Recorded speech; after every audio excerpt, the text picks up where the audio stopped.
What's up, everyone? Hello, Manita. Hello, hello, hello. Whew, what a day! What a day! What a day! What a day! This has been something else. I'll tell you that. I will tell you that. I think you'll like today's stream. Yeah. I think today is gonna be the kind of stream that I think most people like. We're gonna definitely have some serious stuff to talk about because that's what we do, but also we're gonna do some brain. We haven't done brain rot in a while. I think you told me about the balloon pop stuff, and I checked out some clips earlier. I'm like, but then like a whole episode is an hour, so I don't really get why. Yeah, I did. Talk about the Seinfeld meme. Look, you're a nice guy, but I actually have 3 friends. I can't really handle it anymore. Yeah. Same. Having more than 3 friends is I don't know about all that. Elite X1, what's going on? What's up? 3 friends is like a good number too. Especially if they're like disconnected a little bit, right? American internet is horrible. It slowed down last year. True. It's true. Jessica, Veronica, Emily. That's it. Nah, you get more. But I feel you. See? Oh, that's 4. Somebody's got to go. Oh, shit. Man, I like this new start time. Because Elite X1, ever since I stopped starting my streams at like 9 or 10, I see you a lot more now. And it lets me know, it's like, yeah, stream before I gotta go to work. And plus, if I stream too late, then, I can't start Dragon's Dogma as early. I'll tell you what. That's right, man eater. Don't forget. Who needs friends when you got a spouse who plays video games? Man, I'll tell you what. I am not looking forward to the end of Dragon's Dogma. I know I could do a new game plus, but it's just never the same at that point. Once I go through, I'm not a completionist that way. Usually if I think it's funny when people talk about like finishing, and I'll probably talk about this. I think we're gonna talk about the length of games and does it relate to if it's good or not this Thursday on Nerds of Culture. But but I also I whenever like someone sees like how much, and by the way, Discord needs to just mind his damn business. Always letting people know. I'm about to turn the thing off, and I'm playing. But when people see like how much I can really get into a game, people are like, oh, you're trying to do too much or whatever. I'm like, I'm just chilling. When I really start putting hours in the game, it's typically because I don't want it to end, right? So I'm doing every side mission. Right now I'm going through all the secret tokens. Because I know that once I get to the end and, oh, you could do a new game plus. I'm like, story's over. I don't want to do the story again. Maybe like, kind of like watching a movie. Like you watch a movie, it's the best movie you ever seen. That's like saying, yeah, but you could watch it again. Now the director's cut. And it's like, yeah, maybe in a little bit, but like not right now, Who wants LeftFace TV to have a tea party with me and do girly things since all my friends live far away? I can play the old game, true. The original Dragon's Dogma is still very good. I highly recommend you play that. It's usually on sale for like $5. So here's the thing, I'm gonna tell you. Excuse me. I'm gonna tell you something about myself, and this is something that is a hot take for gamers, and I usually will get some shit about it. But here, I'm gonna tell you what it is. Graphics affect me highly. It's really hard for me to get into like nostalgia games. I don't really give a shit about like emulators and stuff like that because I can't like go back to worse graphics.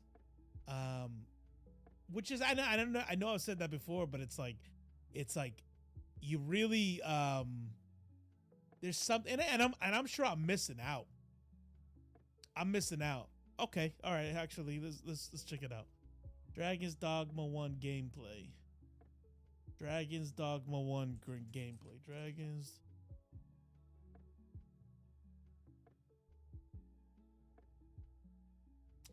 Dark Arisen Let's Play. Somebody did a Let's Play 3 years ago, fighting cowboy. All right, let's see. What's going on here? Why is this all messed up? What's going on here? I want to say it was a stream I did of the Dark. What is that? Why is it not the same? Here, let's watch Dragon's Dogma gameplay. Israel murders food air workers. Nobody let me know it said food air workers. God damn it! How did this go up like that? All right, let's see. Okay, I could play this. This is not what I was thinking.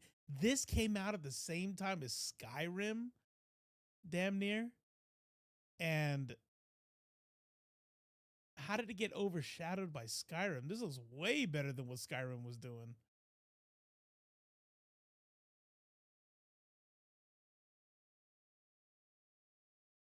That Skyrim was dope, but you talk about PC release. Oh, is PC release is this better? Let me see. Let's see. This is newly arisen, so I mean, he has XYA on the screen. He could be using a controller on the PC. Oh, but he is talking about how he uses mods here. So he is using the PC version because he's using Nexus mods on here.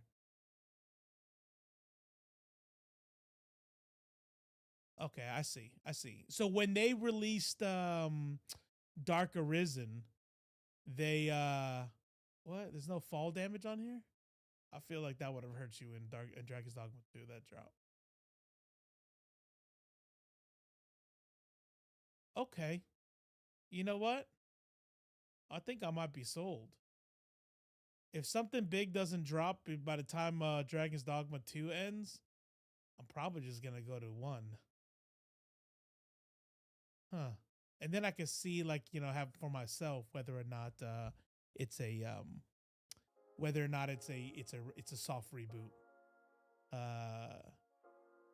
Because there's some evidence out there for it being a soft reboot. Every time I talk, especially from like Elite and Blurred, you know, oh, that was in the first game, and that was in the first game. And even the end game, it was similar. I haven't gotten to the end game yet, right? You get to the other. I know Sigfang, you finished it, and you played 1 beta. What's up, Rough Rider? You played part 1. Would you say? Because I noticed there was something, and here's kind of a spoiler here. I noticed that, and Elite X1 brought this up. When you get into the other world, right, where everything's on fire and shit or whatever, the title changes to Dragon's Dogma 2. And it doesn't say part 2 until then. So, I mean, is there some truth to this thing being a soft reboot? Or do the events of part 1, like, you know, do they still happen? I don't know. It is a soft reboot. I've been telling y'all that. Notice the title screen doesn't even have a 2 in it. I feel you, but this title does get a part 2 later though. When I was watching a video on the end game, it's the Raw after Mania. Supposedly this is the Raw full of surprises. Oh, I think I get what you're. Is that a wrestling? I already got you, Robo DMs. All right, bet. Let's see. Going on in the DMs. Dragon's Dog wants Steam Key. My man. Okay. Well, now I don't have a choice. Now I'm excited for Pop the Balloon Brain Rot. All right. That's Maneater's way of like, okay, hello. Dragon's Dogma, that's nice. That's not what I'm here for. Yeah, I'm locked in now. I'm gonna be out here talking like you three, like Elite, Sick Fang, and Blurred, Oscar Music. I'm like, all I know is I've been here for a smooth 10 minutes, and you've been talking about Dragon's Dogma the whole time. All right, what are we gonna be talking about today? Be honest with you, we're gonna be doing a lot of brain rot, right? But I do want to start off with a little bit of seriousness, and it's gonna start off. We're gonna kick everything off with Marc Lamont Hill. Look, solar eclipse. We could talk a little bit about that. It happened. We were in front of the hospital, and we have all to talk about tonight. We have all to talk about tonight. Master, there's a chest over here. Should we go and get it? That's good. See, baby, you gotta go play Dragon's Dogma. You gotta get on it. You bought it, you know you gotta get on it. And then you'll be making these jokes with us. So Marc Lamont Hill, about 5 days ago, sometime last week, talked to I guess a pretty prominent, I don't know. I don't know who this dude is. I've never heard of him, but his name is Brandon Tucker, and he wanted to have a conversation with him. So we're going to watch that. And then I do need a monster. Why, you want to bring me a monster? That would be dope. It would be much appreciated. And then there's a video called that from the topic suggestions, when teen bullies realize they've been caught. Tomorrow we might watch the tragic fall of Amanda Bynes, but I keep putting that off because that video is an hour and a half. And we might, those kind of videos, if a video is longer than a half hour, I feel like I gotta put in the work to clip it and then talk about it. Otherwise, we can't be doing that pausing and shit. Then that's a whole stream. That's a 3-hour stream right there. Let's see. Fresh and Fit gets a wake up call from the fresh side, whatever that do, something Weeks. Apparently he doesn't know how sex works. Apparently he doesn't realize, the whole thing behind choice. So we'll go into that because maybe somebody recorded the phone call. Maybe the person, the lady he was talking to, recorded it, put it on the internet for everyone. Pop the Balloon with Arlette Amuli. We'll watch a little bit of that. It is an hour long. I still don't get how we have a Pop the Balloon episode that's an hour long. Is it like 72 people? Like, what is going on here? Is there dating in between? Beta Squad, that British comedy people, they have an episode called Guess the Police. We're definitely gonna watch that. It's different people every time, right? It's different people every time, but this is an hour-long episode. What do they do for an hour? That's too much. Unless they like do other things, like they go on dates. No, I'm scrubbing through. It's all balloon popping.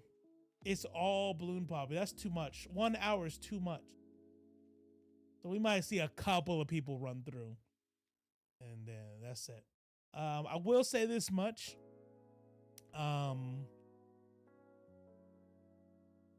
YouTube is a LeftFace fam. Hope you guys are well. What's going on, Midnight Monarchy? Welcome. Let me tell you all something about YouTube.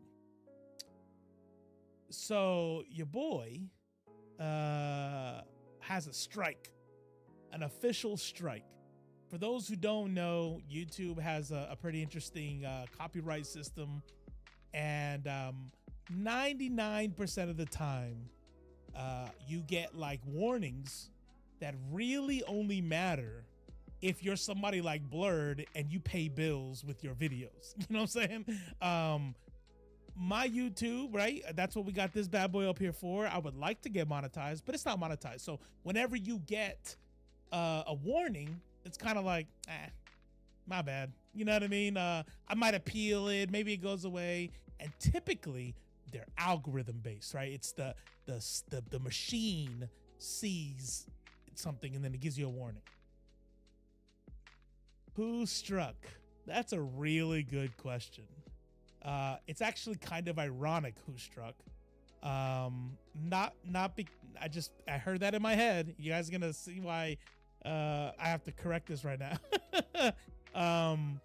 The reason why I have to correct it is because it was Al Jazeera who struck. And that was a surprise. When I say it's ironic, what I meant by that, it was not a double entendre. No. It was, oh, thank you. It's ironic because of how much I watch. I love Al Jazeera. Like I think Al Jazeera, you know, when you sit there and you look at the kind of media that we have going out there, Al Jazeera is the one covering the news on the Congo, on Senegal, on Israel, on, you know, I mean, what's going on with Palestine. You know, Al Jazeera's out there. They talk about like, oh, it's a state media from Qatar. Okay, what's the BBC? You know what I mean? Like, we don't have state media per se in the United States, but we sure should have media that's owned by lobbyists. So the only thing anybody's telling me when they go, oh, you trust an Al Jazeera, it's the same kind of people who put emphasis on President Obama's middle name. You know what I mean? So that's, you know, so I guess I watched the video that I think it might have been the video they put out about striking the dudes. Maybe they felt like I was being pro-Israel or some shit. I don't fucking know. I honestly don't know. I sent them an email to ask them to reconsider. I haven't got a reply back, so I might just use the official YouTube channels for that. But here's the thing. Here's the real reason why I'm bringing it all up. The reason why I'm bringing it up is because after so many strikes, I think it might be 3, but I'm not sure. I'm just assuming 3 strikes and you're out, right? Your channel disappears. And when I say disappears, I don't mean suspended or whatever. It is gone. It's gone. Our strikes permanent? Strikes are not permanent. They last for 6 months, and if you accrue so many within that 6-month period, then that's when your channel gets up. So you're supposed to take I have to take a copyright class. Like, they'll send you. It's like drunk driving or speeding or some shit. Like, you gotta, if you take a driver safety class and you don't get a ticket within 6 months, we'll take it off your record. Smoke One Kenobi, not my name. What's going on? Not my name. Holding down the YouTube side. Appreciate you. That said, if y'all are chilling on the Twitch side, you can stay there. I get it. That's where the modes are and all that. But if you could do one of 2 things, both would be super dope. Because both of these things are free. But I also get it's a pain in the ass to do shit on your phone. So if you're on your phone, don't worry about it. But even if you're on your phone, if you could at least go over to the YouTube side, go to the stream, click like, that would be dope. If you're on a PC, you could open up that YouTube video, mute the tab. Please don't mute the video. Mute the tab and leave that shit playing also, even though you're hanging out here in Twitch. That would be dope. Trying to get the algorithm to show me some love over there. So the real reason I brought all that up is, you know how I am with commentary and react and things like that. And with the news, I can be better, right? When it comes to like social commentary, I can be better. Hey, thanks for the follow. I appreciate that. Why isn't that coming up over here though? Is it the same thing before? It did the same thing on the. I'm not getting it on the events list. That's weird. But thank you. I appreciate the follow. The World Zionist Organization. All right. Appreciate you. I have a feeling you might not like my takes very much though, just based off the name. So Dr. Midnight, what's up? Welcome. Whenever I do my commentary and all that kind of shit, I could stop, I could rant, right? I can go off, right? And then that makes the thing transformative. Oh, I'm quiet. I'm hitting let's see here. Test. Test.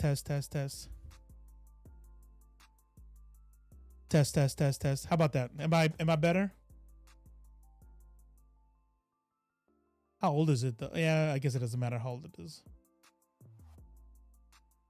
Is that good or is it too high? I don't want to be clipping either though. So if I start clipping, let me know, because then I just need to I need to stop yelling to the mic or something. Okay, good. There's a TwitchCon Europe. There is a TwitchCon Europe. See, I mean, if your husband blows up, I can get I can get invited out there or something. And I'll, because I hear they're looking for some some dad bod middle-aged dudes with gray beards to hold up the TwitchCon. You know what I'm saying? I'll show up, bad back and everything. Smelling like Bengay. No, I'm just kidding. I don't use Bengay. I use Tiger Balm. Why is this? I feel like something changed on this thing. I'm feeling. Damn. Yeah, everything's out of whack. I don't know what happened. There we go. All right. Quad on the Set just added a new episode. Oh no. Oh, that's right. I heard that they were gonna something was gonna clarify. I also heard, man, where is that? I wish I had seen it. I heard that the do you remember that part where the host of what's the show when they slime you?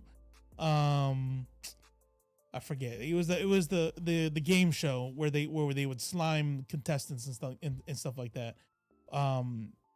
Actually, the people who made that show, who had him on, and he walked Double Dare. That's what it is. The Double Dare host had it on. They had him on the show, and then he walked out. And I remember being like, "Ooh, that's sus." He didn't like that. Turns out he had no idea what the documentary was about. They told that dude that he was going to show up for a documentary about Nickelodeon, period. So he's like, yeah, I'm an old host. Double Dare was huge. Let's talk. Let's reminisce. Let's go back. He shows up to the set and they're like, so Dan Schneider. And it was he's like, excuse me. I didn't interact with, he's like, I didn't know them. I didn't interact with any of the shows. I knew Keenan and Kel. That's about it. Even Keenan was interviewed, and he was like, he gave his take, but he's like, I didn't really. That was a separate kind of world. We had this over here that Dan Schneider wasn't a part of, because it wasn't a show he created, and Dan Schneider didn't create or have anything to do with Double Dare. But it was wild because he said that they brought him on. He was like, this is unprofessional. This is an ambush. I was not prepared to talk about this. I don't even know these people. I don't know Dan Schneider like this. And so I'm done with this. And then they showed that part, but didn't give the context for why he was leaving. That's what I'm saying. even shit that's like, like good on this documentary for highlighting the bullshit that Dan Schneider and the rest of this fucking garbage people are doing. Good, right? But man, I'm telling you right now, when you look at I don't care, documentaries, news, whatever it is, this shit always has like a little bit of a flavor. You know what I'm saying? Like an anime villain, Dan Snyder. Danda Snyder. Look, everything you see out there, everything, you just gotta assume there's at least 1% lie in that bitch.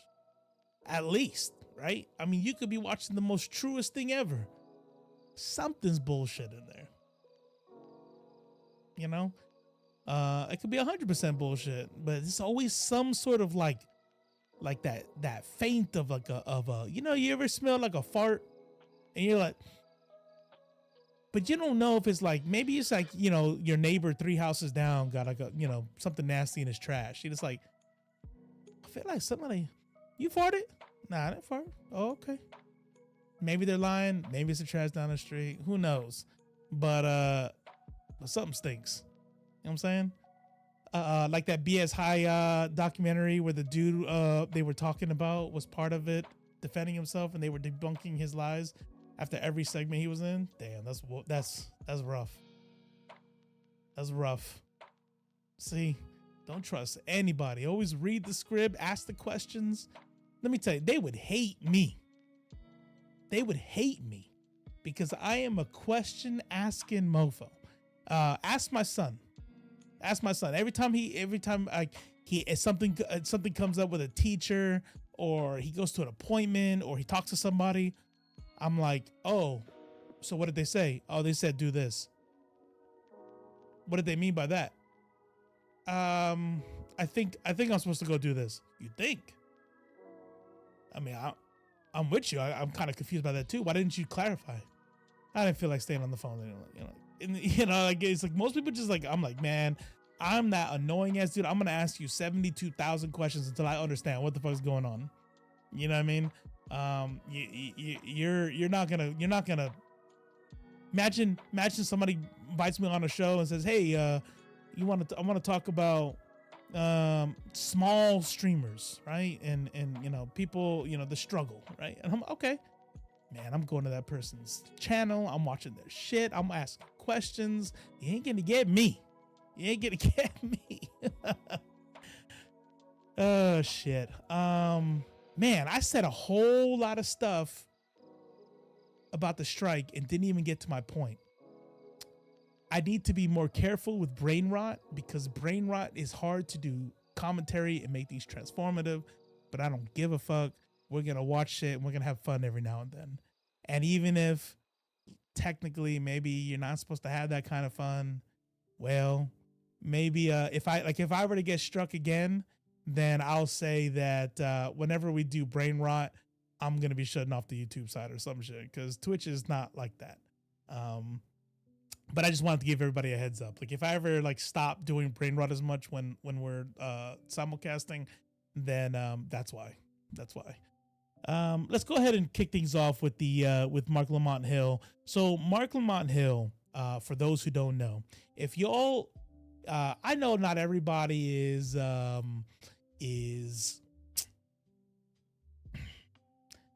as terminally, there you go. I think that there aren't a lot of people there, not everybody is as terminally online as other people are, right? And so you might have personalities that are out there that you ain't never heard of, right? But let me tell you right now, I know a lot of people have heard of FD Signifier, and for a lot of people, they might have heard of Marc Lamont Hill before FD Signifier and vice versa.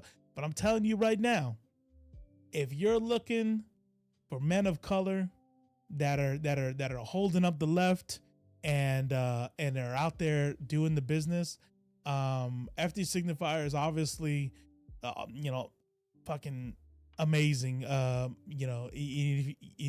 Marc Lamont Hill is another one. Matter of fact, while we're on the topic, if y'all go to Olayemi page, Allura Nadi, her recent stream, Olay and Friends, perfect. You don't even gotta watch the whole thing. Just open the video and look at the description and look at all the links for the people on there, and it's like, boom, there you go.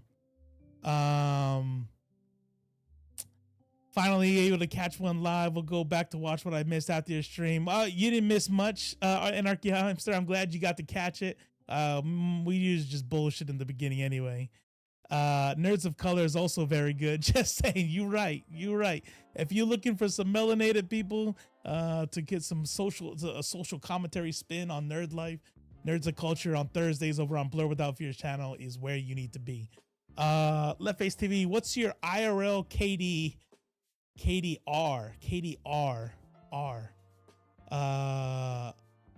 Kill death.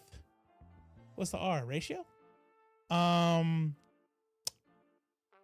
Death 0. K. I'm at like 4 or 5. Yeah, I've never seen the slash on R. I know what KDR is. K/D/R. I thought R might be something else because you know like KDD win K. I'm thinking win loss draw. Never mind. WLD. Fuck yeah, that's badass. Not super proud of it. I wish you know who I'm jealous of. I'm gonna be honest with you. To say that I would be lying if I rejected the idea of the warrior badass, right? I would be lying if I said that wasn't badass, right? Like you watch what's the fucking dude? Achilles, right? You watch Troy, you watch 300. I'm sorry, I get it. It's cool to talk shit about that sort of like hypermasculinity, but it's badass, right? And so when I think about like being a warrior and getting out there and doing the shit, I'm sorry, that's badass to me. But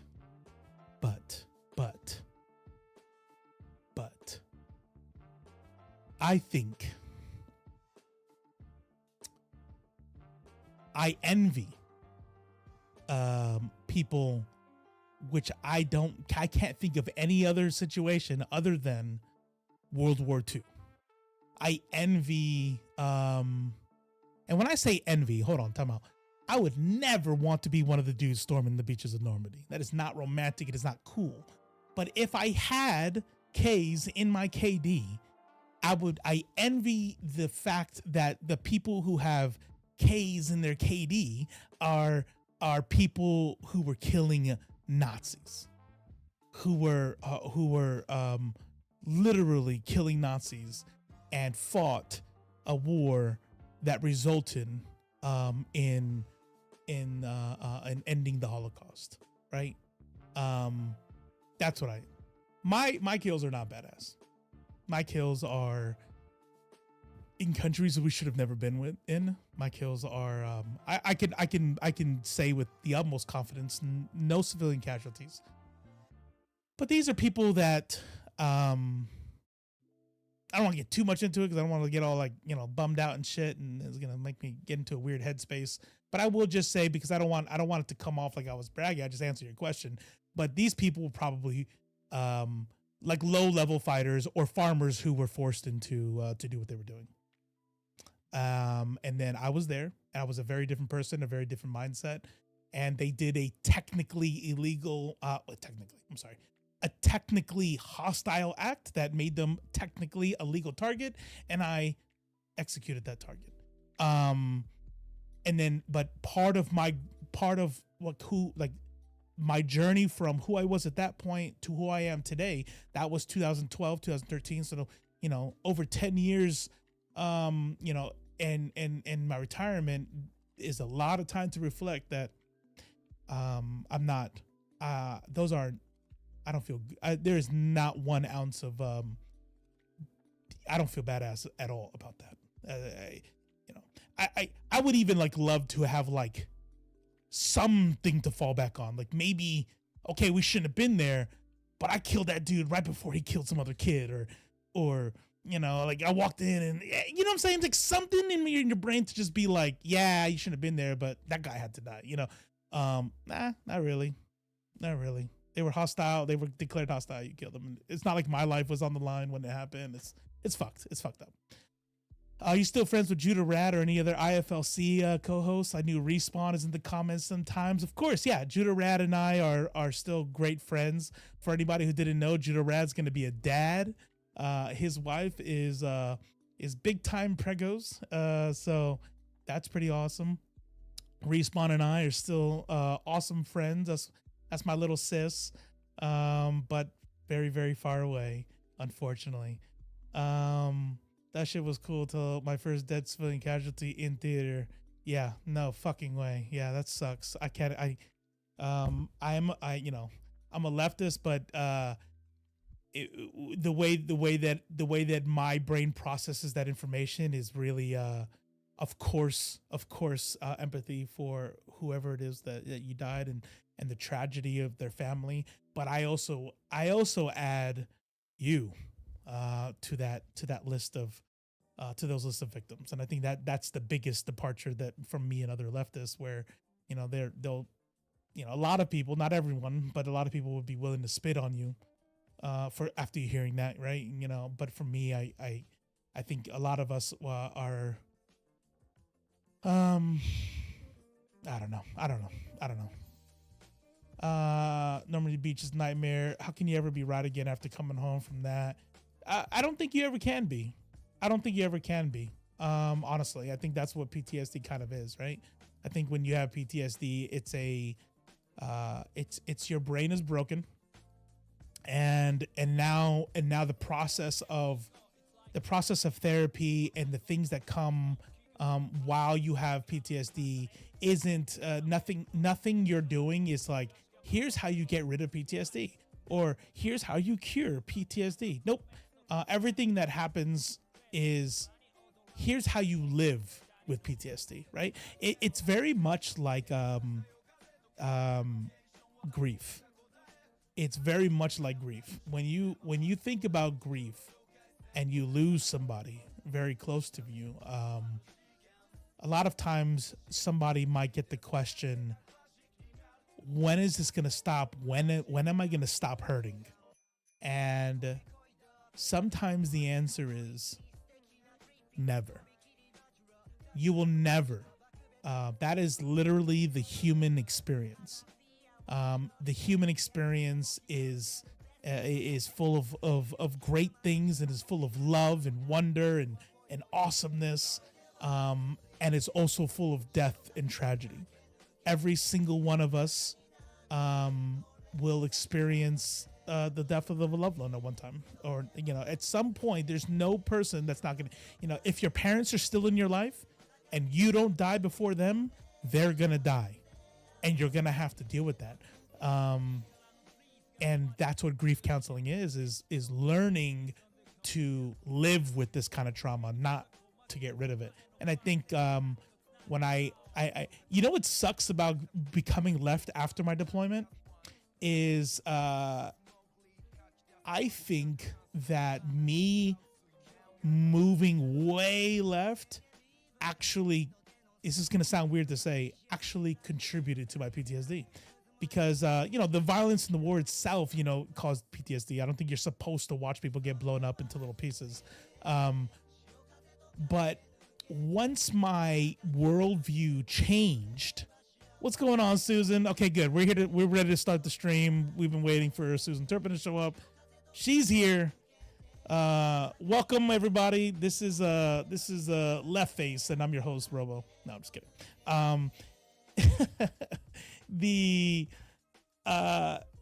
Dang, and I forgot. I needed to make that joke, and I forgot what I was saying. But welcome anyway.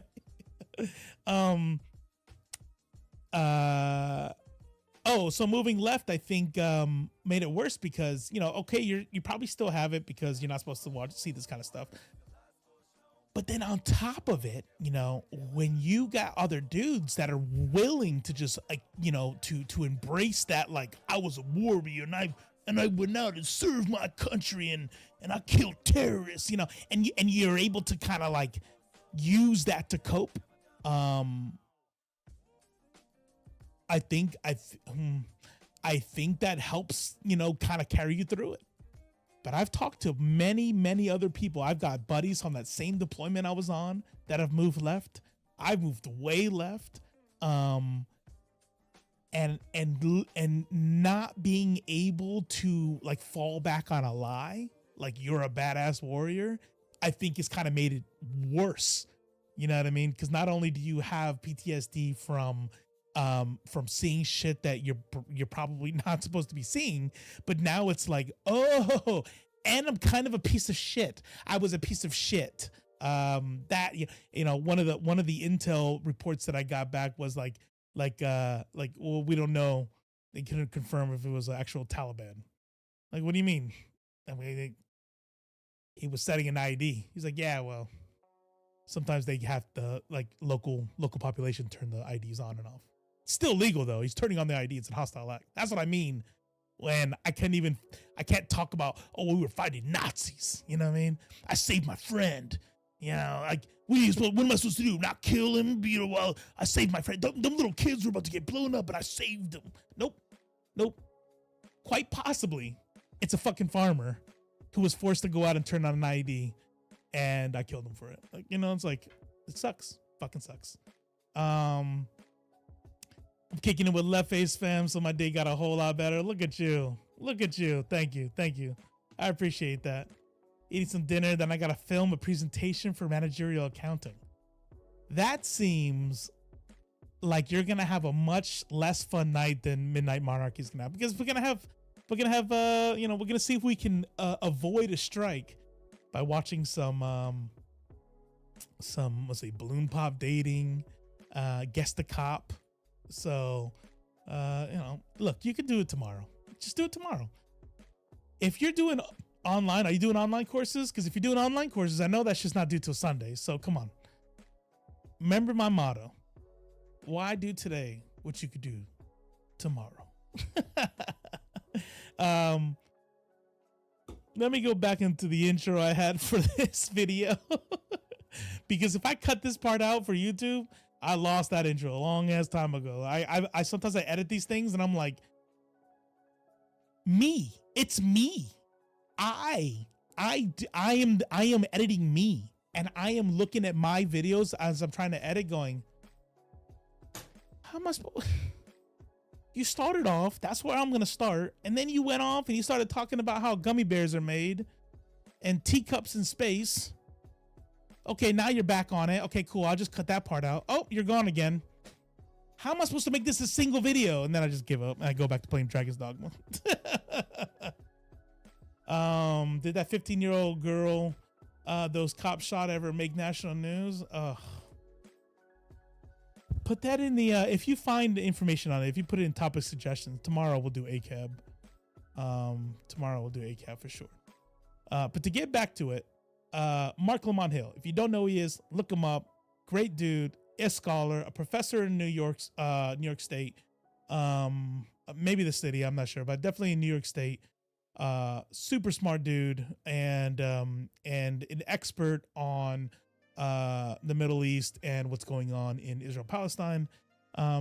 This I'm sure it's going to come up, but the focus is not Israel Palestine. The focus is going to be the reason why I'm looking at it is because the dude he's talking to is a black conservative. And whenever I see conservatives that are people of color, like, I don't just mean conservative, like, like I look at my parents who are conservative and they're like, they're still on that whole, like, we're Christian and, and abortion is bad, so Republican, right? And so it's like, I don't think they get that super deep into it, right? But then some people like make it like their whole life. Like, being on the left is my whole life. I want to, have consistent ethics. I want to get into, I want to make sure I know, right? There are some people who like really, really like are dialed in to the right, and they're black or they're gay or they're a woman. It's like, what? So I want to see this type of shit. And that's what we're going to watch right now. Again, I did put the if you're on the YouTube side, I put the link to this video in the description. And on the Twitch side, this is if you want to watch it without pauses and my commentary. Here is that. And then if I get struck for it, I can be like, bro, go to this thing where I said that, to go there. And, come on. Night schools, we have something called office hours. Office hours is an opportunity for me to have live Q&A with people in the community, sometimes people who are in the comment section, sometimes people who are out in the world. And I came across this brother Brandon who identifies as a Pan-Africanist, correct? Yes. This brother Brandon who identifies as a Pan-Africanist. And so I saw a comment of yours on Twitter that I found interesting. And so I wanted to build with you about it. And I say I always like to have the conversations with folk in person so that we can actually build. So yesterday I notified Twitter. I posted on Twitter an announcement about the YouTube channel, about this channel that we're on right now. And specifically, I want to bring people into night school, which is my daily program. And so I put this post up that said, join the Marc Lamont official YouTube channel, support independent media. And you responded by saying, sorry, Marc Lamont Hill, the Democrats already have a House Negro. His name is Roland Martin. Can I? Damn. He said, look, I'm going to get a 2-for-1 right here. Can I denounce someone's blackness? How can I denounce as many people's blackness in one breath? So, which is wild because they're going to be two very different groups. I love Roland Martin, right? When I say love, I mean like, good dude, great channel, glad he exists, but he is to the right of me, right? If you are where I'm at, you don't look at some of the policies that Roland Martin likes and think that they're gonna work, right? So there's a lot of critique to be had for Biden and for Obama, et cetera, and especially when it comes to Obama, Roland Martin likes to carry water for a lot of the status quo, classic liberal type, like neoliberal type shit. What I'm trying to say is that Roland Martin is not without criticism, but Roland Martin is on the left, which I'm always gonna be like, I'm not a liberals are evil type of guy, right? Liberals can be evil, but if it would be super great, right? In the context of American politics, if our problems were neolibs versus the left, right? If that was our deal, right? If Democrats were on the leftist and Republicans were neolibs, I'm like, oh, okay. I'm telling you, if I could look into the future and see that, I'm like, man, what a great problem to have, But as it stands now, with 3%ers and Proud Boys and in Project 2025, all that shit, man, be a lib, be a whole ass Democrat, and I'm gonna call you a friend. Now, while there is a lot to critique about Roland Martin, in my opinion, in my bias, much less critique is available to with Marc Lamont Hill. Mainly, I'm saying that because as political as world framework as world views go, I'm much more aligned with Marc Lamont Hill. But the fact that this dude is gonna take a shot at both of them and call them something as disparaging as that lets me know who this dude is. I call you Struggle Roland. And I was like, wow, that's a lot there. And that's why I reached out. I said, I always like to create space to have conversations with Black people. I always like to have conversation with people who have a critique. So I guess my first question for you was, when you say the Democrats already have a House Negro, what about me mm, suggested I'm a House Negro for Democrats? I'm just curious. Um, I mean, Mark, if I could call you Mark. Um, I mean, I'm. Let's not pretend like for years you weren't a part of the Democrat machine, pushing all these different Democrat in my opinion, radical ideologies that they used for so many that they pandered to so for so many years to try to gain power, right? You fell out with the Democrats in 2018 when you stood up for Palestine, which I would say is a just cause. I'm okay with you there. And basically, the Democratic military industrial complex turned on you because you didn't play along with the narrative that they tried to force down our throats about Israel. So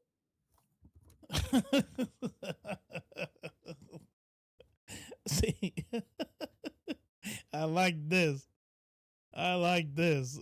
He's like, keep talking. No, I'm just putting something on the screen real quick. I'm just setting this up. No, you keep talking. You keep talking. You got all the time in the world. Marc Lamont hailed to vote Democrat first time in 24 years. Them establishment Democrats, I'll tell you, they'll get you every time. I just look at you as a person who you were burned by the Democrats. Now you have an issue with why are people voting for Joe Biden? Why are people voting for Democrats or whoever? Which you said before that I was supporting the Democrats. You were right there. You were right Okay, there. Lockstep. So let me bring up a couple things. Here's a piece that I wrote in 2008 called "Not My Brand of Hope." Did you vote for Obama? I don't know if you're old enough to vote. Did you vote for Obama? Yeah, I voted for Obama the first term. So you voted for the Democrat. In 2008, I was the most visible and prominent Black person at this time to say why I wasn't going to endorse President Obama. In fact, here's the piece I wrote in The Root during the first year that The Root was around, called "Not My Brand of Hope." And I break down all the reasons why I didn't vote for Obama and why I wasn't going to vote for Obama, right? Oops. Right. Oops. Now I'm going to show you something else. Now here's a piece where it says, I didn't write this piece, they wrote the piece. Marc Lamont hailed to vote Democrat for first time in 24 years. So you're saying up until 3 or 4 years ago, until 2018, I supported Democrats. But according to this article, I've only voted for one Democrat in a quarter of a century. According to the chronology, even of this piece, I didn't vote for it. You do know that I'm a lifelong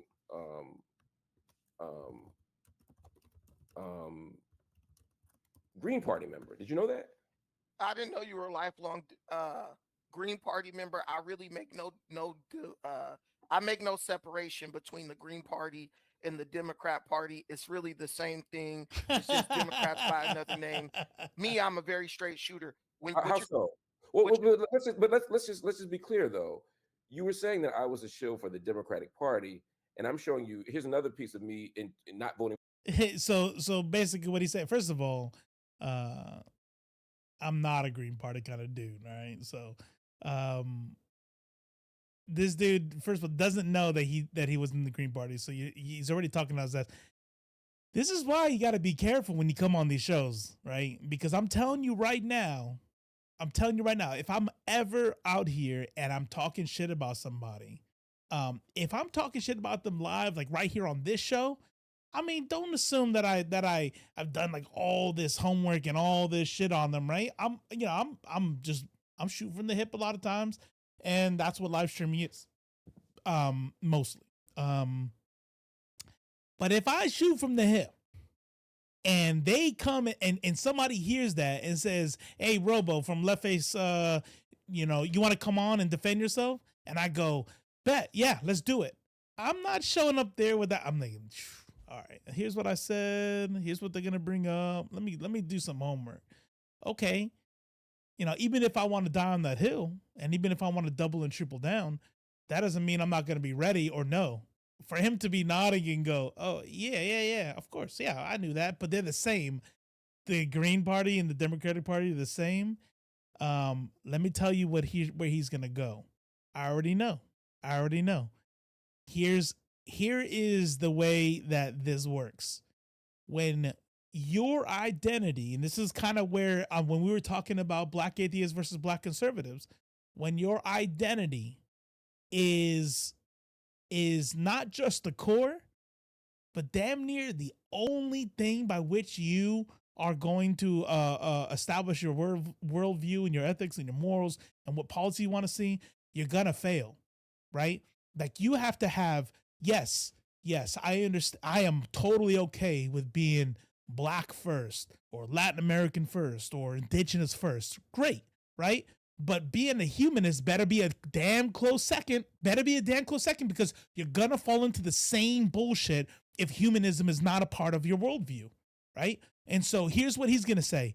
The Green Party, and I could be wrong, the Green Party and the Democratic Party, very, very fucking different. But they're the same because in his opinion, maybe they don't do enough for the black population. I was gonna say the black vote. And so if in his mind they don't do enough for the black population, then that means they're the same. Which I'm like, valid critique, but to call them the same is wild.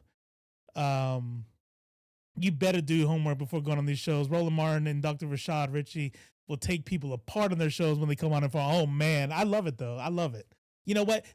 Here's the deal: is there needs to be people like Brandon Tucker, because how else am I supposed to be entertained? You know what I'm saying? Jesse Dollamore.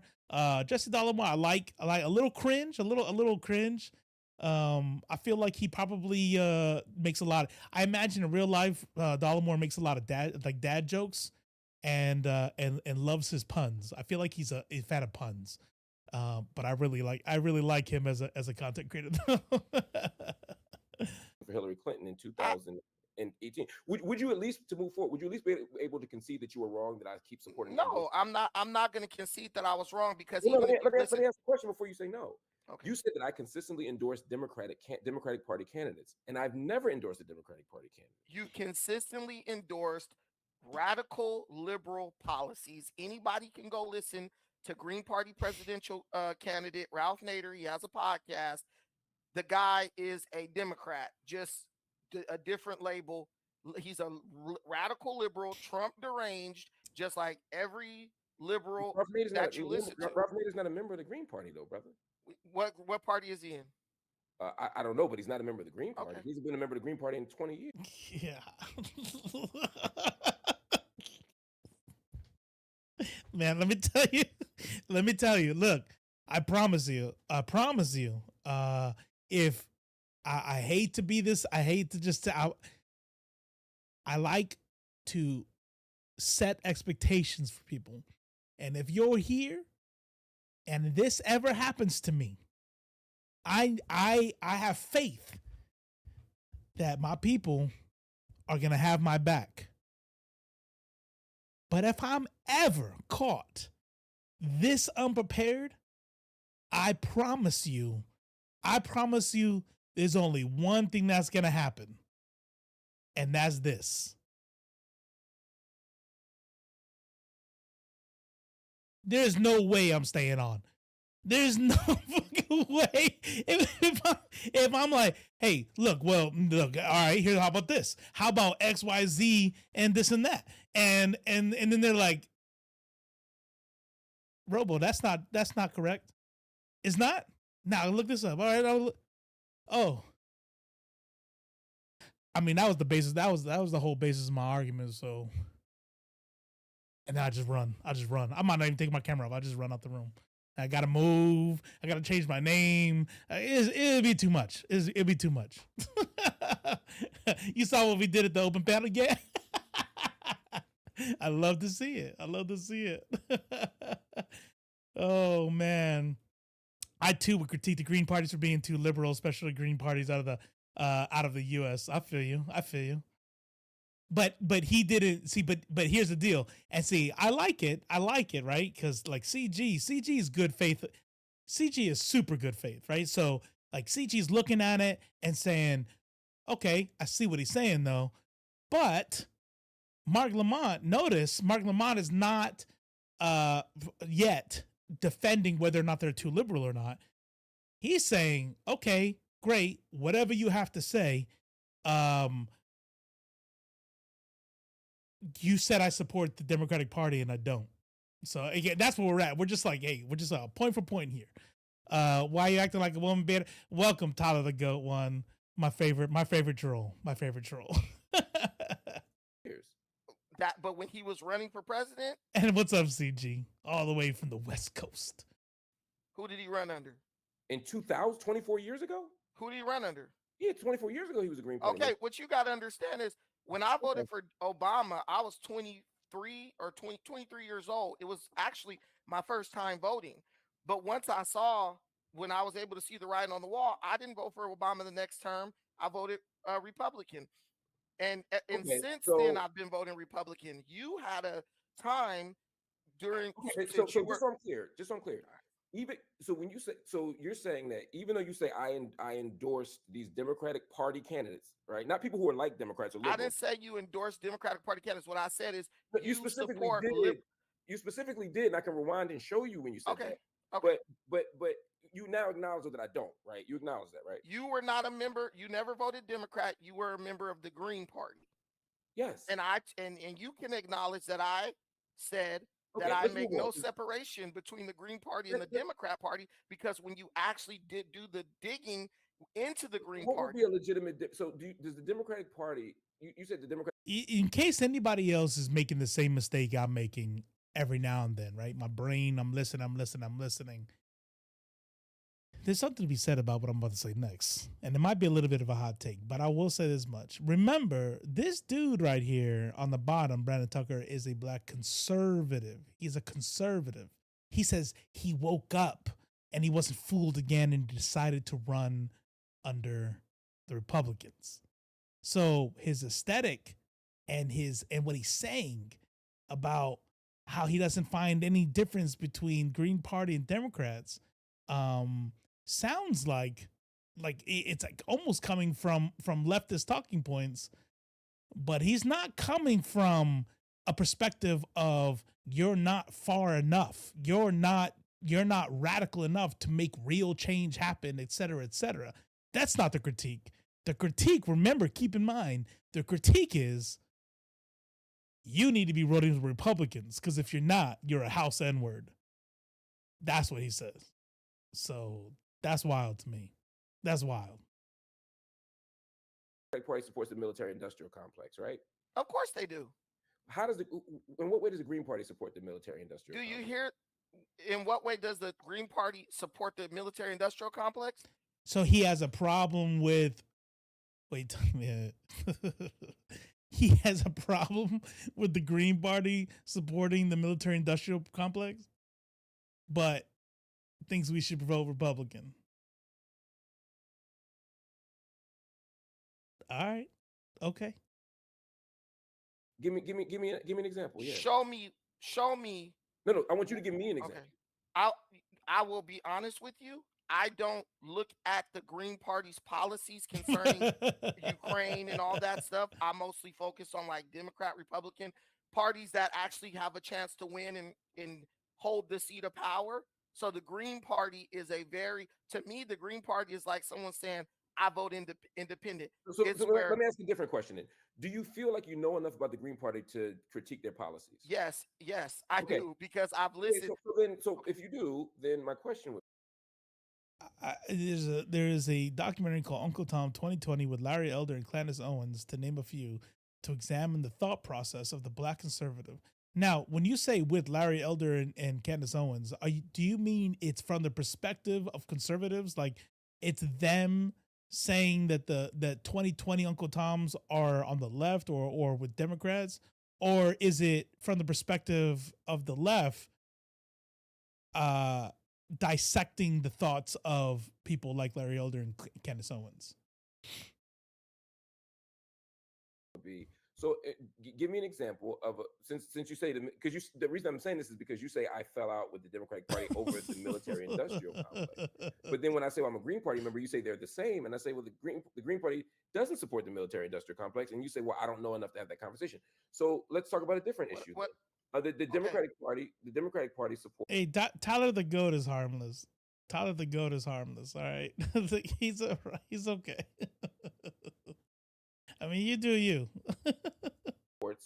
Does the Democratic Party support reparations? The thing here, Mark, we're not really here to argue about the Green Party. What we're here to discuss well, is no, I'm not talking about the Green Party. You made a point to say I'm a House Negro for the Democrats. Yeah. I can see that. That's why I always try to like call him out like while we go, to like let people know.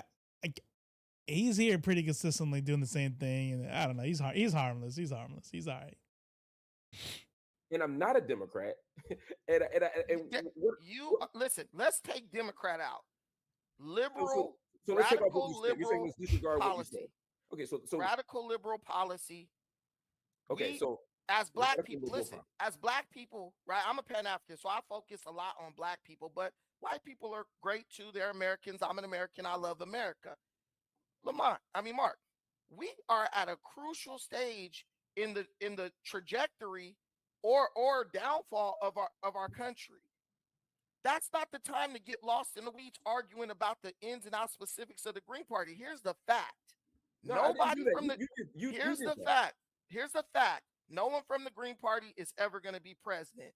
Let's be men and let's talk like men about things that matter. Here's another fact. Palestine ain't got nothing to do. Palestine has nothing to do. Hold on, let me pause you for a minute. I'll let you finish.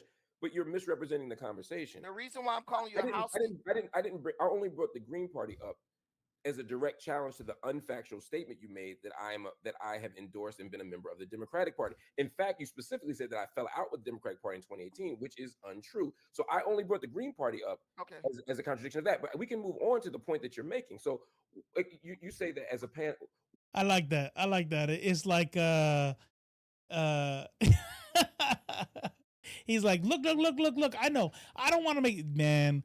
See, I would get along with I would either get along with Marc Lamont Hill, or I would we would hate each other, right? Because I do that too. Now, some people might be listening to this conversation and go, can you just get to the point? Like, can you get to the topics that matter, right? I'm with you. I get it. But I also get what's happening here. Uh-oh. Can y'all hear me still? Why is my camera frozen? Let me see what's going on. What part of the... Can y'all still hear me? I don't know why this is frozen. That's interesting. Here, while I try to figure out what's going on there. Yeah, there's no in between, because exactly just like Maneater said, there's no in between because they won't even let me turn it off. That's wild. Because I'm like, yeah. I know there's more important things to talk about. I'm trying to do two things at once here. All right, here we go. Deactivate. Boop. And then activate. What's going on here? Nah, it's across both. It's on my side. I noticed that it just froze on my OBS too. So it's me. It's on my end. Ain't that some shit?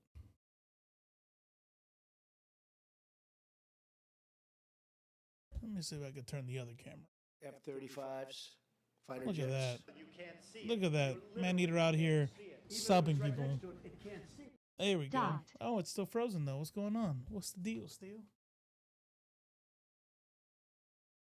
I hope it's not the camera.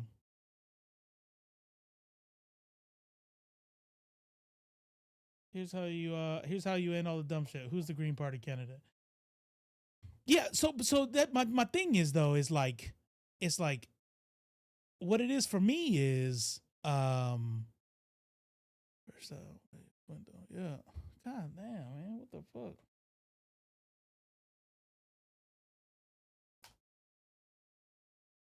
Yeah, I'm over here unplugging shit, replugging shit.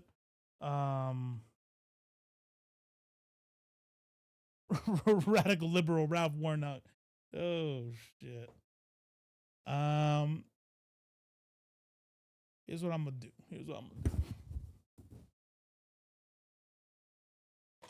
All right. I don't know how this shit works on YouTube though. I don't know if I could if it restarts or not. If you're over on YouTube and it doesn't come back, come over to Twitch because I'm not really. I'm kind of new. I'm not gonna click end stream on the YouTube controller, but we'll see. But what I'm gonna do is I'm gonna close OBS. Yeah, I did that. I did I went ahead to the thing and first of all it takes forever to open up, so something's going on with that. And then I deactivated and reactivated it. So I don't know what's going on. But here's what I'll say. I'm going to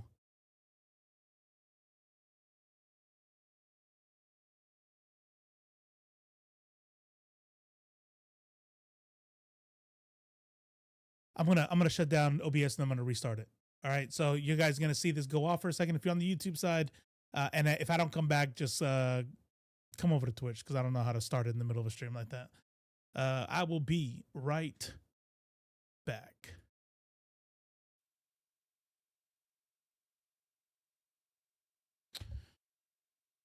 All right, let's see here. Let's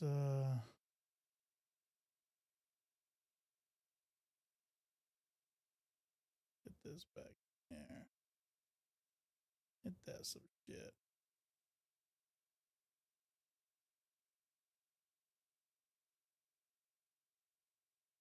Is this gonna start? I don't think this is gonna start again.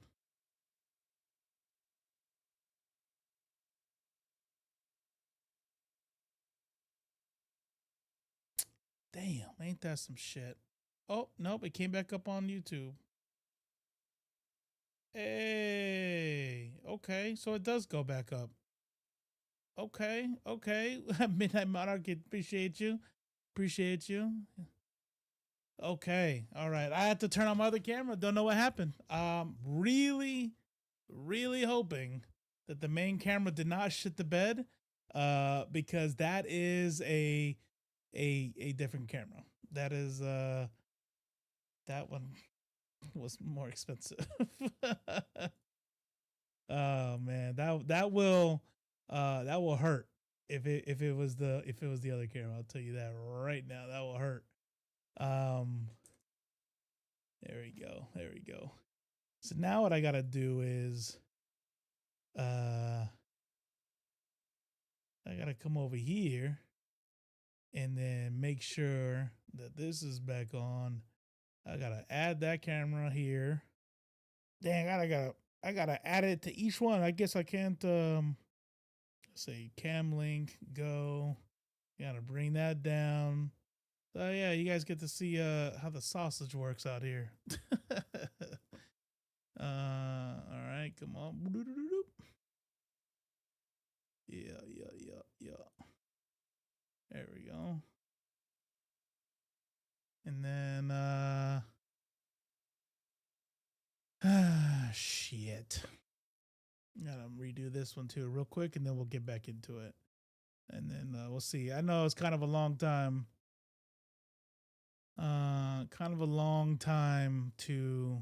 To be out, so maybe some people thought I wasn't coming back, so that's okay. Let's go video capture. Add that one. Boom. Nope. Cam link. There we go. Then we gotta bring that down to the cam. Gotta take that one off. Boom. Oh no, not you. Let's go. Cam link. Then bring that in like that. That's the large. That's the small. That's the full cam. All right. We're here. We're back. We're back. Man, ain't that some shit? Wow, this one has way deeper blacks on it. No pun intended. Okay, different angle. It's a lower camera. So I got two cameras. The first one I started off this whole streaming with was a DSLR, and then I had a mirrorless. And I tell you, if that mirrorless up there shit the bed, that ain't getting replaced for a while. So that kind of sucks because I need two cameras like if I'm on panels, but that's okay. We'll survive. We will survive. Let me go back into the Twitch here. See what's going on. Boom. Let's make sure we mute that tab. Okay. All right. We're back. Hello, Maneater. Welcome back. Dr. Midnight, welcome back. Midnight Monarchy, welcome back. Appreciate you. Finished 42, and every time I see a movie about baseball, it makes me miss going to baseball games. Yeah, but it also makes you like think that baseball was fun to watch, and it's not. It's fun to be at baseball games. It's not fun to watch baseball games. You know what we should do is go to more of these hockey games out here. That gets pretty crazy. All right, let's get back into it. Hockey is not lame. Get out of here. Republican Party supports a Pan-African vision. No part of the Republican Party has to support a Pan-African. That's the whole point. The party doesn't even matter. The policies are what's important. See, when you say what policy? Let me make a point. When you say what part of the Republican Party supports Pan-African, you are from that school of thought where you believe that the only way you can relate to or communicate politics to African American people is through fear mongering. You, Roland Martin, you guys are all in the same. You guys are all in the same contract. Hold on. What did I say? Let's talk about policy. No. Hold on. What did I say to suggest fear mongering? We're all Americans. I'm going to pause you again. What did I say that implied fear mongering? You said what part of the Republican Party supports Pan-African as if Pan-Africanism. Hold on. You said you're a Pan-Africanist and you vote Republican. I'm asking. What's wrong? No, Hold on. I'm not saying anything's wrong with it. I was asking you to explain why you made the choice. I'm just asking you to explain the policy. So this is good, right? I like this a lot. This is why I like, so when people have a problem, let me see how this works. Okay, we're good. All right. I think the little rotating red thing is gonna annoy me. Oh no, I think it's on. I think we're on. Okay. All right. Anyways, when people have a problem with like debate bro stuff, really what they're talking about is like a bad faith sort of like, I'm not really hearing you. I'm just here to shit on you. I'm just here to dunk on you. And hold on, let me put the thing on. Okay. Some people will take what Marc Lamont Hill's doing. This camera here. We'll take what Marc Lamont Hill is doing and we'll go, oh, see, he's not letting him get in a word in edgewise. He's doing debate bro shit. No.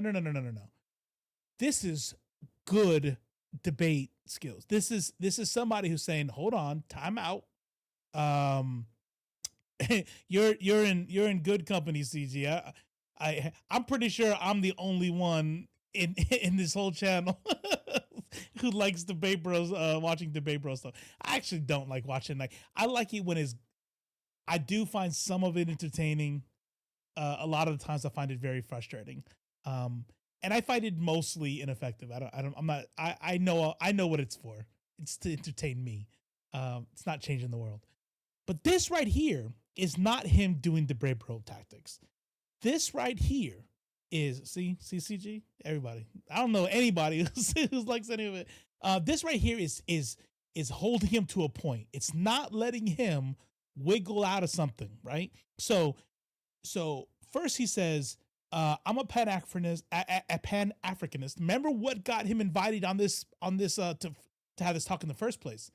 Calling him and Roland Martin house N-words, right? So already out the gate is him framing it as being counter against your own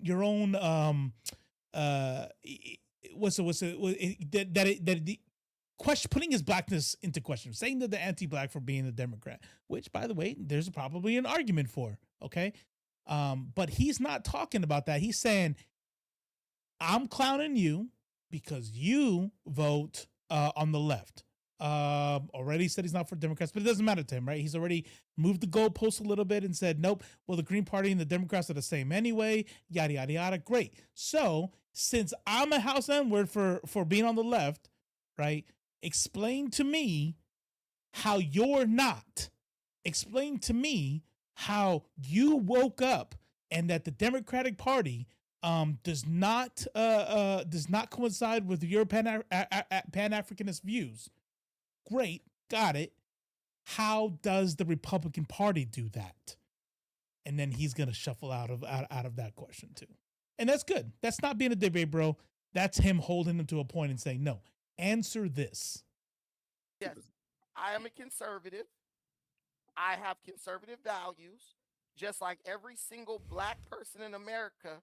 I was raised on conservative values. Every single but person. also I have a brain which I can use so that I don't make decisions emotionally. I make decisions based on what's best for me and my people. Like you're all championed out for Palestine. That's an emotional thing. Palestine has nothing to do with the black experience in America. You're a black man. About that? Can I ask you a You're a question black about that? man. Let me finish my point. Okay. You're a black man who had a very prominent and powerful platform. You sacrificed that to talk about Palestine when no Palestinian anywhere will sacrifice anything for you. So when you lose your platform, who loses? You know what's beautiful about that? You know what I like about that is when they show their ass. I love it, right? Because whenever they say shit like that, whenever you hear anybody talk about stuff like that, whenever you hear them talk about, well, the Houthis just executed people for being gay. The Hamas just threw homosexuals off the top of a building, blah blah blah. Like, even if we just take it as true, right? Because some of it is true, right? If we're talking about fundamentalist, ultra extremist, militant sects of Islam, just like with fundamentalist militant sects of Christianity, by the way, and Buddhism, by the way, they can be very, very very, very violent in many different ways, whether it's against the LGBT community or whether it's about xenophobia, nationalism, whatever it is, right? But the idea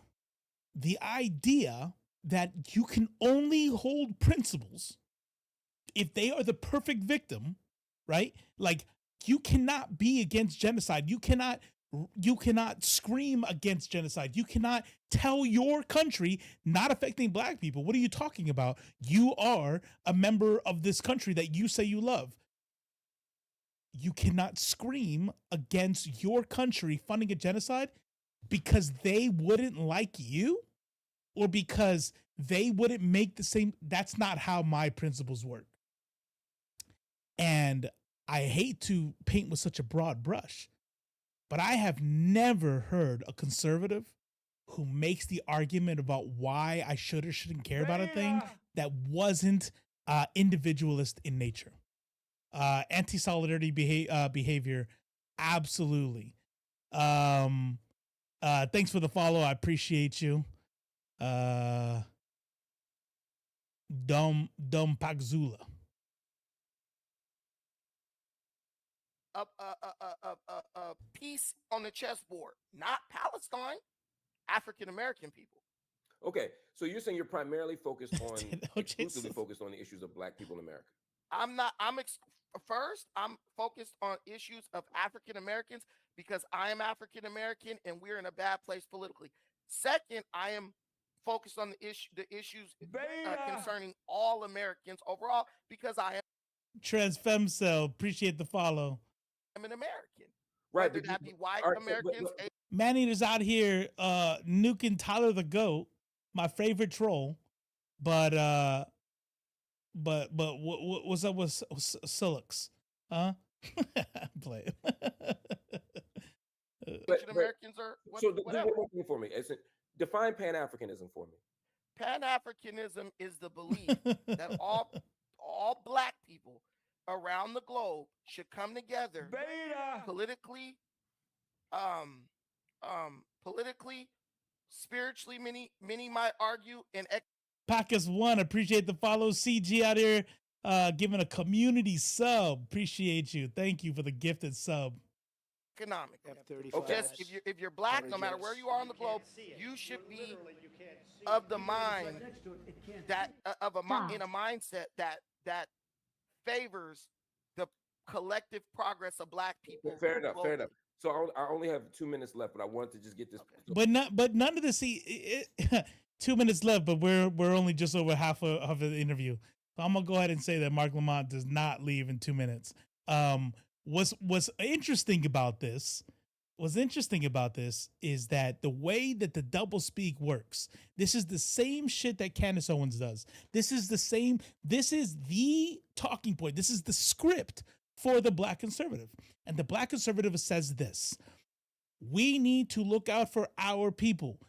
Democrats don't look out for our people. By the way, arguably true, but that's not what the conversation is about. Okay. So if you are sitting there and you are arguing for, as a black conservative, that the Democratic Party is not only doesn't do anything for the black community, but is bad for the black community, you then are in terms of a conversation, in terms of an exchange, you have to then describe what is the benefit of the Republican Party then.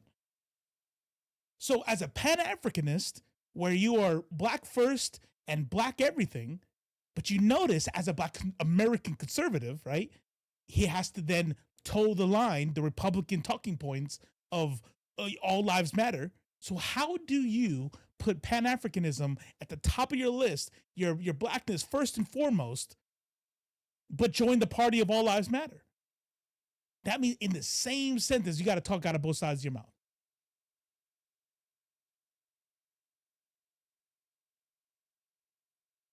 So you're criticizing me for not being focused enough on blacks in America, but your identity as a Pan-Africanist means you're concerned with people in countries all around the world. Right. You don't see the there's black contradiction? people in America. There's black people in America. So No, hold on. Let me finish. You asked me to let you finish. I'll let you you finish. said you had 2 minutes, and you taking up the 2 minutes. I'm going to give you the 2 minutes, but I am going to talk on my own show. Okay. So So you right. you'll still have your 2 minutes, but I have my own show. But go ahead. I mean, time out. You're mod. If you're a mod in here, I may be funny or whatever. But you mod it up. Do what you need to do. I didn't say you don't have a show. This just isn't it. What I'm saying is we have 2 minutes. I'm going to talk, and then I'll give you a chance to respond, and you'll have the same amount of time you'd have had if you don't interrupt. So you're saying I should only be concerned with black people in America. That is your. You, however, are concerned with people outside of America if you identify as a Pan-Africanist. That is inherently a contradiction. The next, I'll let you finish this. Let me respond. Let me make the point before you respond. I mean, he gets what's happening here. He knows damn well that this is the America First, all lives matter shit, right? Which is we're in contradictory territory here. But America First, and why do you support? These are the things that they're putting on their table now. Why do you support Palestine if they wouldn't do the same thing for you? Okay. Well, why are you a Pan-Africanist then? You can't be look, no borders, and then all of a sudden only America. Like it doesn't. That shit don't even make any damn sense. The fundamental premise that you had here, though, is that I prioritize Palestine and don't deal with Black people in America. I've written 8 books. 7 of them are about Black people in America. Damn. I run a community education program for Black people in America.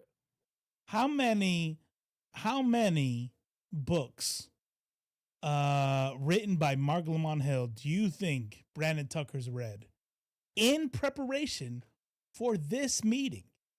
He knows how big Marc Lamont Hill's platform is, right? I keep looking at the wrong camera. He knows how big Marc Lamont Hill's platform is. How many books, if you want to know and be able to hold Marc Lamont Hill to the fire, how many books do you think he read in preparation for this? I'm gonna go ahead and a limb and say 0. I do organizing and activism for Black people in America. I fight to release political prisoners, all of whom are Black, here in America. I open a bookstore. Tyler the Goat, chill. I advocate for you as my favorite troll, but there's a line. For Black people here in America. I've taught at HBCUs here in America for Black people.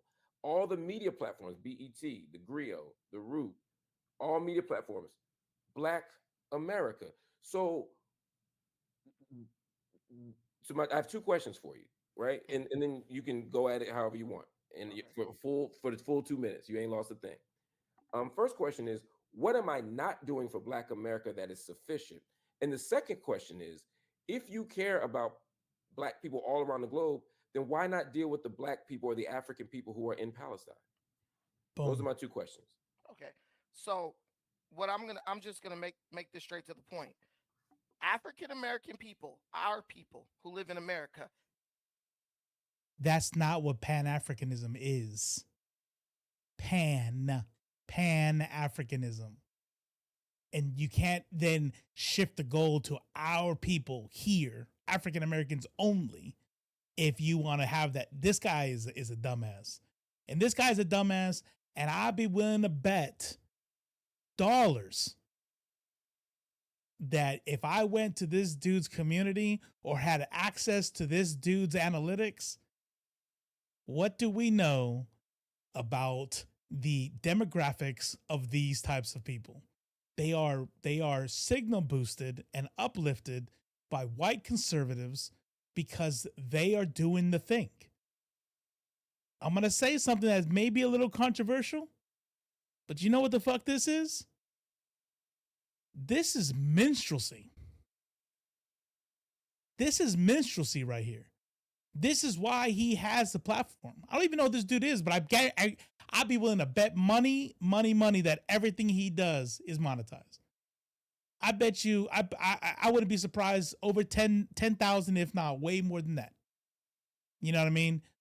This is minstrelsy in its purest form, because what he does is he puts on the costume and he says all the shit that coincide with what white conservatives go, one of the good ones. And he'll say everything he needs to say in order to make sure that he is both acting the part as being a Pan-Africanist and being Black first, but then on the other side of his mouth talking about all lives matter type of rhetoric.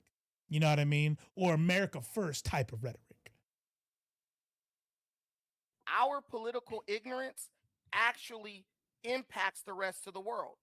It's no secret that Black people voting for Joe Biden at a clip of 87%. You know what the worst part about this is? Let me tell you the worst part of this is who watches this and goes, damn, do you see how he just got dismantled? Maybe I'm following the wrong kind of people.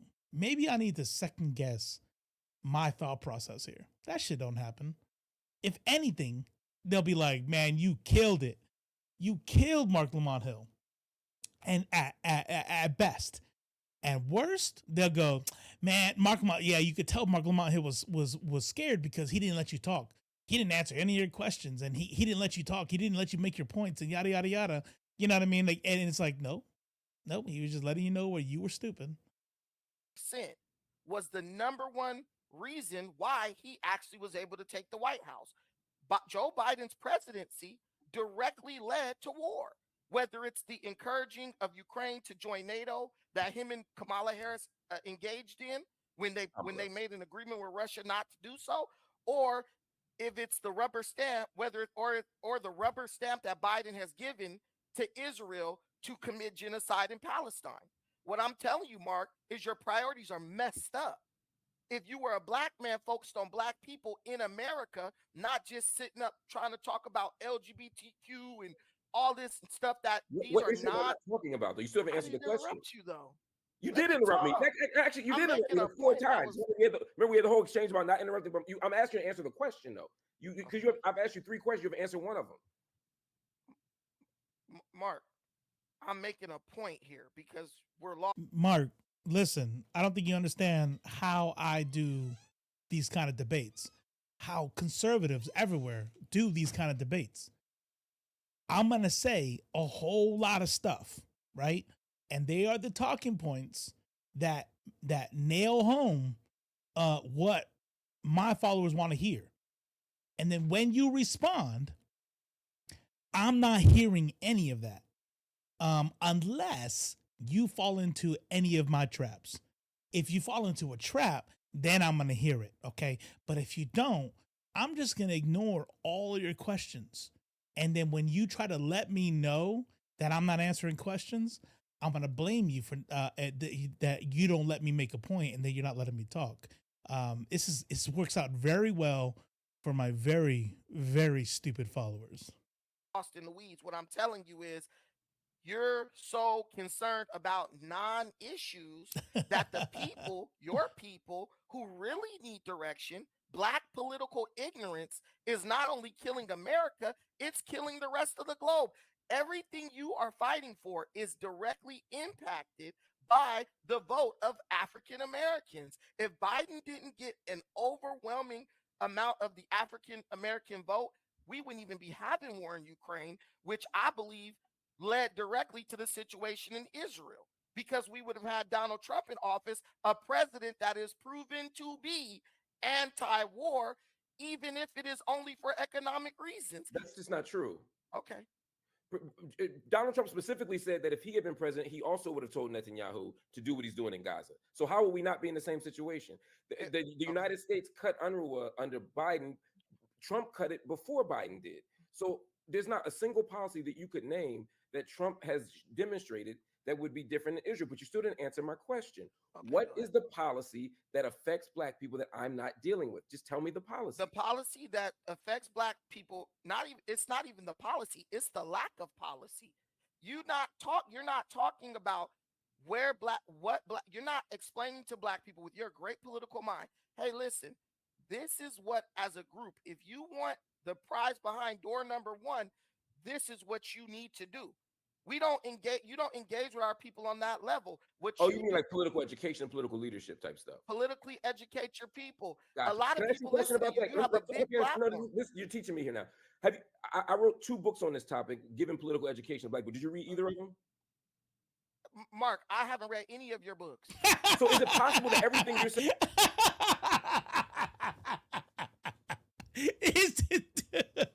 This motherfucker said, Mark, no, I don't even read, man. Like, did you not see how unprepared I was? That I called Ralph Nader the leader of the Green Party.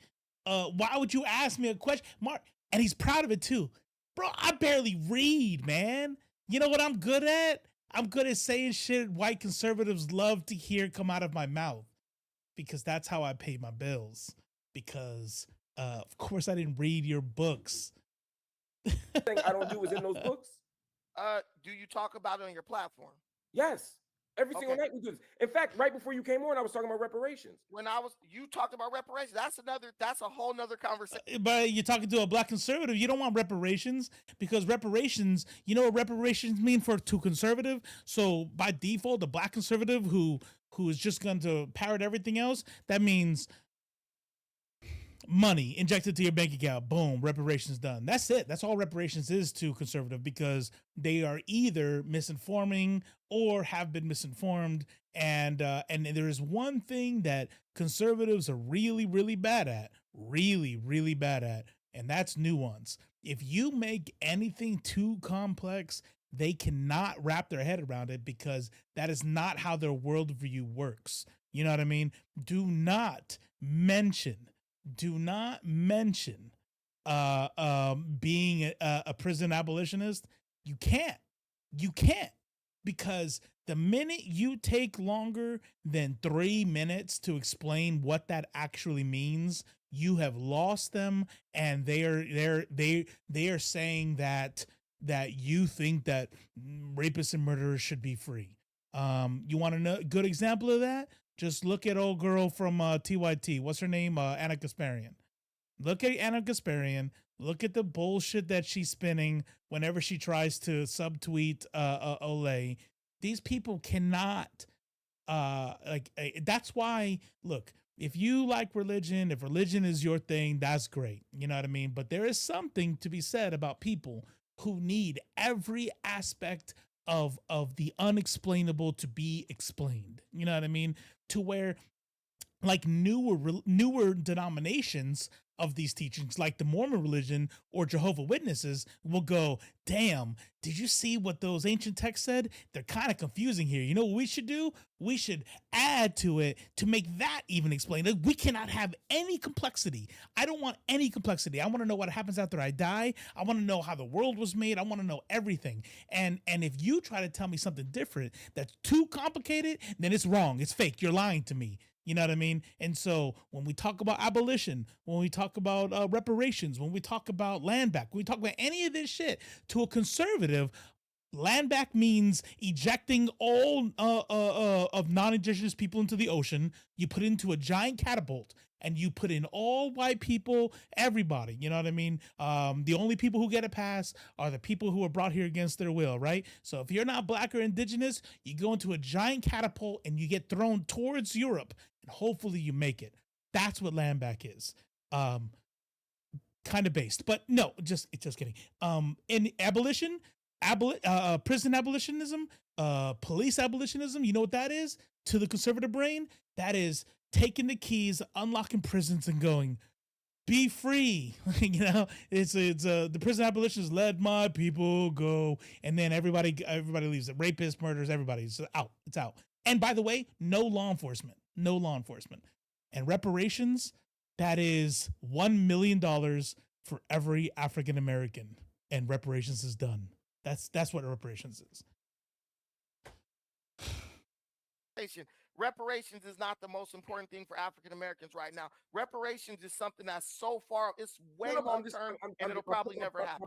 My point is, how many times have you watched my platform? I've watched you a couple of times, and you do the same thing. You talk about things that are non-issues. So I'm just going to say, after 20 years of doing this, if you've never read any of the books, any of the articles, and you've only watched the videos maybe once or twice by your definition, if you then maybe you don't know what the fuck you're talking about. Didn't even know that I was a Green Party member and you thought I was a Democrat, then maybe you don't know enough about me to have an informed critique. That's all I would say. But let me ask you a question. But now answer my other question, though, the Palestine question. Did you know that there were Africans in Palestine? I know there's African people in Palestine. So then if you care about Africans, you didn't know that. Stop. Everywhere in the globe, why don't you care about the ones in Palestine? What I am doing is I'm addressing the root of the issue. One of the reasons why African people have to be in Palestine is because the continent of Africa is continuously robbed and stripped of its resources and is purposely underdeveloped, which causes an economic vacuum where Africans have to leave that continent just to survive. That's not how Africans got into Palestine. No. He's right, actually. Here's the one time Brandon Tucker is correct. You have European exploitation of the African continent, not continent, and when you displace all those people, what they did was they went to Gaza, they went to Palestine, a place that is already being oppressed by Israel. They snuck in to a closed borders and they escaped their oppression by trying to find work in Gaza and the West Bank. This guy is smart. He's smart. He's a smart one. No, that's not how they got there, but that's why Africans have to stay there. They could leave and go back to their continent. That's not true either. Okay. That's just factually untrue.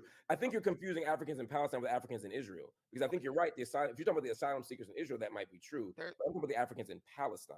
I mean, let's keep it a buck. It's all Israel. That's the political, like. No, that's not true. That's illegal. That's not. Let's keep it a buck. I'm gonna say the thing that Republicans want me to say. Let's keep it a buck. Content. He's content. He's pretty. Not true. Okay. Let me ask you one more question. Well, that's fine. So, brother, thank you for coming on. I really appreciate the conversation. I appreciate the clarity. Okay, no problem. Yeah, thank you. You're welcome to come back anytime. All right, thank you. You see how you ran? Marc Lamont ran. Man, brother, you handled him. You handled Marc Lamont. I cannot believe how well you did on that debate. See, I wish people would just see how Marc Lamont doesn't know what he's talking about to get handled so solidly. All right, before we continue, look,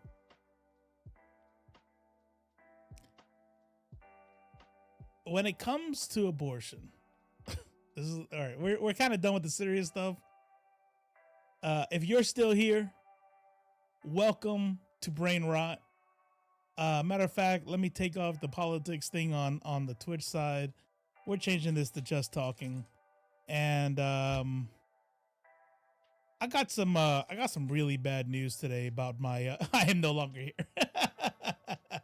See ya.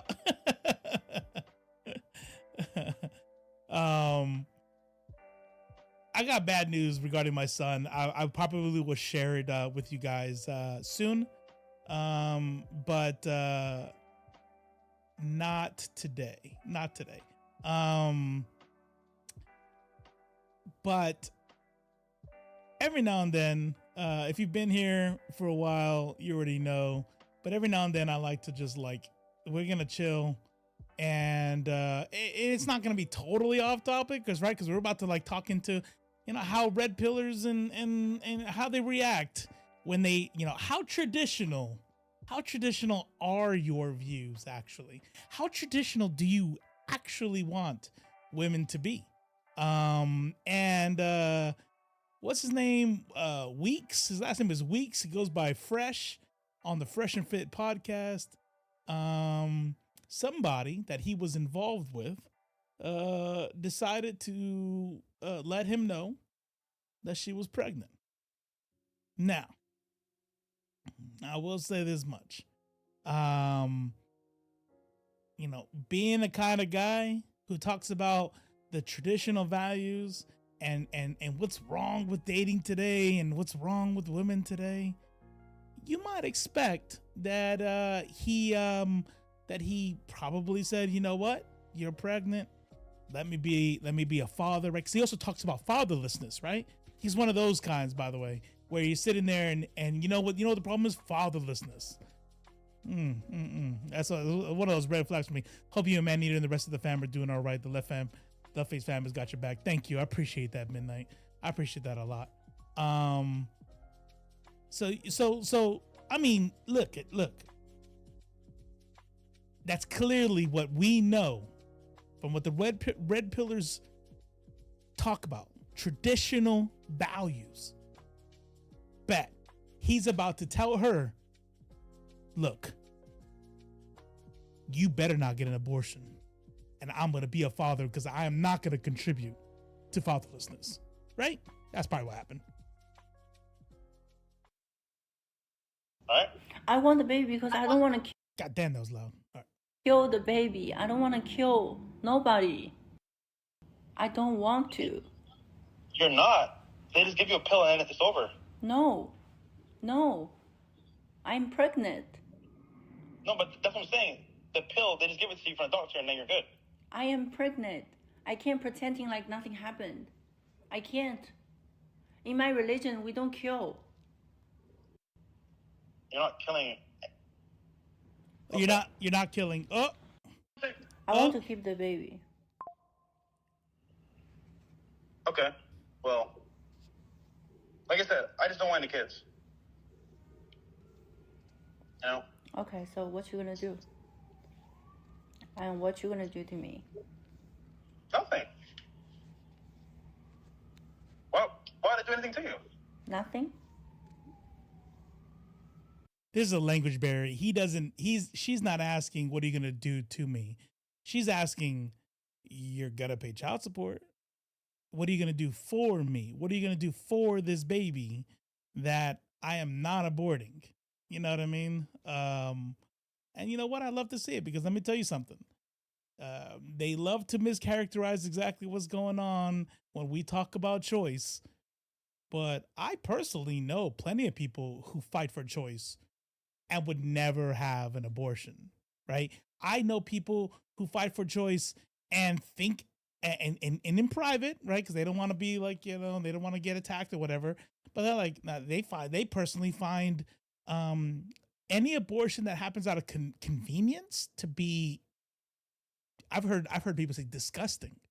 And yet I've seen those same people out there making sure that they vote for people's right to choose, right?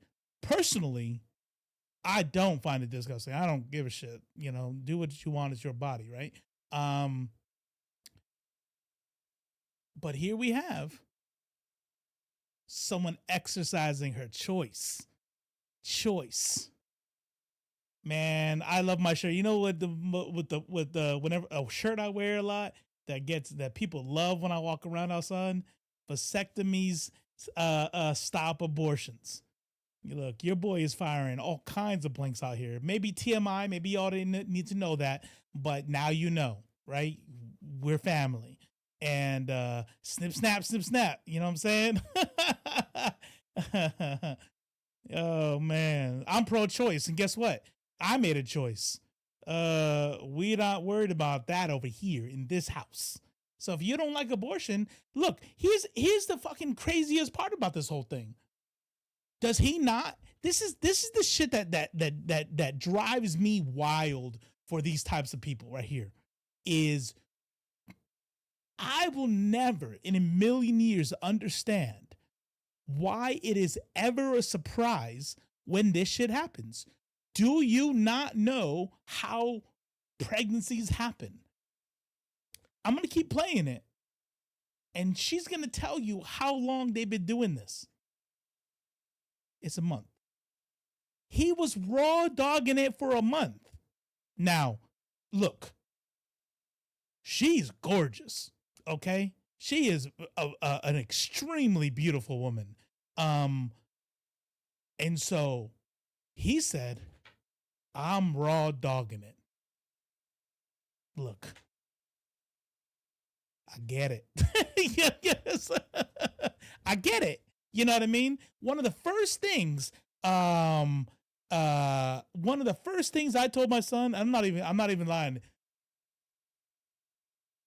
I literally told my son this because I'm not a liar. I said, son, listen to me. Always have sexual protection. I know, Dad. I said, no. Listen to me. I want you to hear me out. I need you to understand that we respect a woman's right to choose.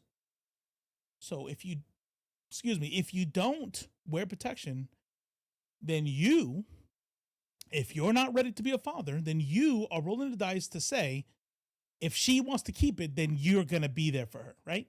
But here's the part that I really said. That I also said, rather. Having sex without a condom is fucking amazing. Anybody who sits there and tries to talk about how, like, oh, guys who just say that are just trying to like not have to put on yada yada. No. It is objectively worse to have sex with a condom than without a condom. Anybody who says otherwise, I don't know what the fuck kind of condom you have. I whatever. But the fact of the matter is that it's worse. It's not bad. It's still sex. It's still sex, right? But it is objectively, phenomenally, exponentially better without.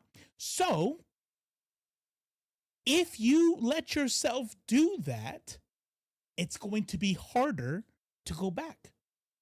I'm telling you. So just keep it on. And the first time you go in, it's going to be amazing. And you're not going to know any better, right? You know how many times I've been told that because I'm circumcised, like, all your nerve endings, you barely, I'm like, listen, first of all, if I had any more nerve endings, okay, I think we're good. We're good. But if sex is supposed to be even better than I imagine, what I don't have any way to know that. No loss for me. You know what I mean? Now, if like I was not circumcised and then did a late life circumcision, okay, maybe I'll be like, what the fuck did I do that for? But I have no comparison. Bro, I'm telling you, don't do it.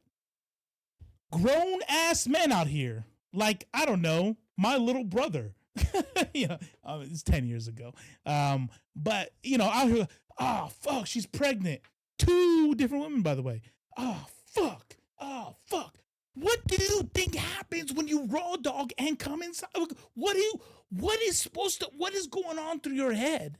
Well, we know what's going through that, but why are you surprised? Really, it should just be fear, I guess, right? Made a stupid decision in the heat of the moment. I get it. But the fact of the matter is, who's surprised? Like, what? Wait, what? Fuck out of here. Why did I do anything to you? No, I know. So, like, how are you going to deal with this? That's what she means. By saying, I don't want a baby? That's all? I mean, go to the doctor, I guess. To the doctor? I like how he's trying to, like, mind fuck her into getting an abortion. Like, she's already told you she's not getting an abortion, right?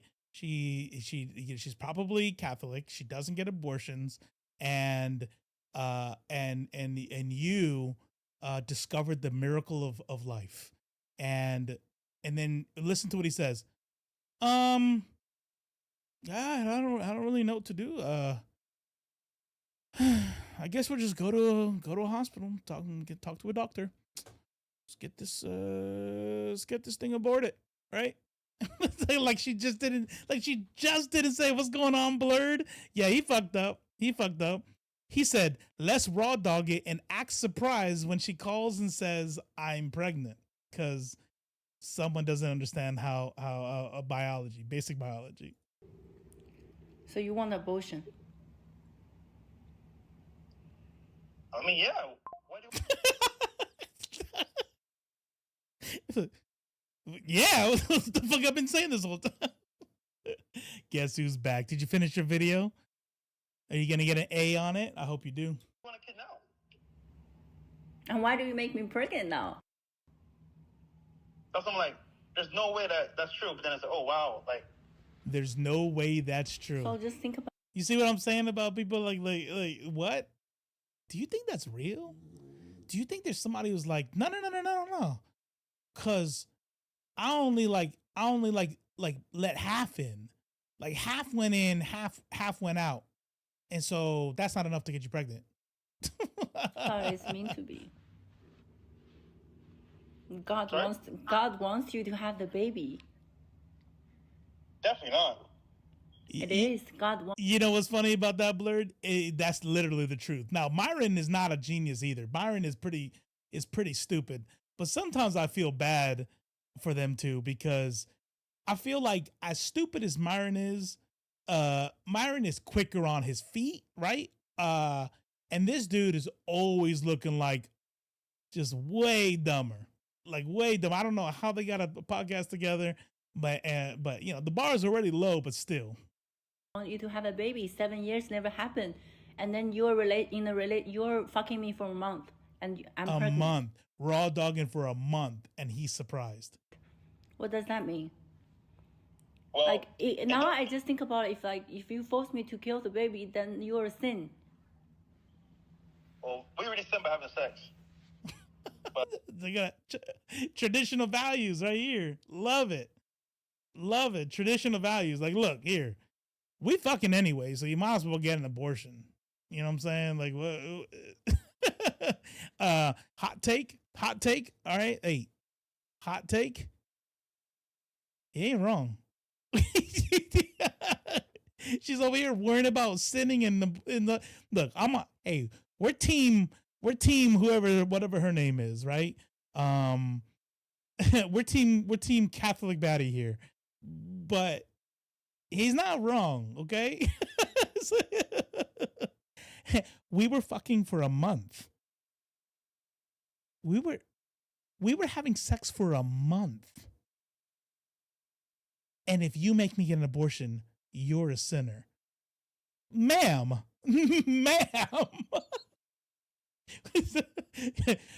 You're letting a YouTuber, a red pill YouTuber, raw dog you, right?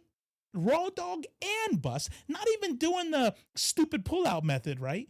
But you're letting a YouTuber, a podcaster, raw dog and bust combo move for a month, and you're trying to religion guilt shit. I just need to say I'm still on team Catholic baddie though. You know, I'm glad she's getting them like this.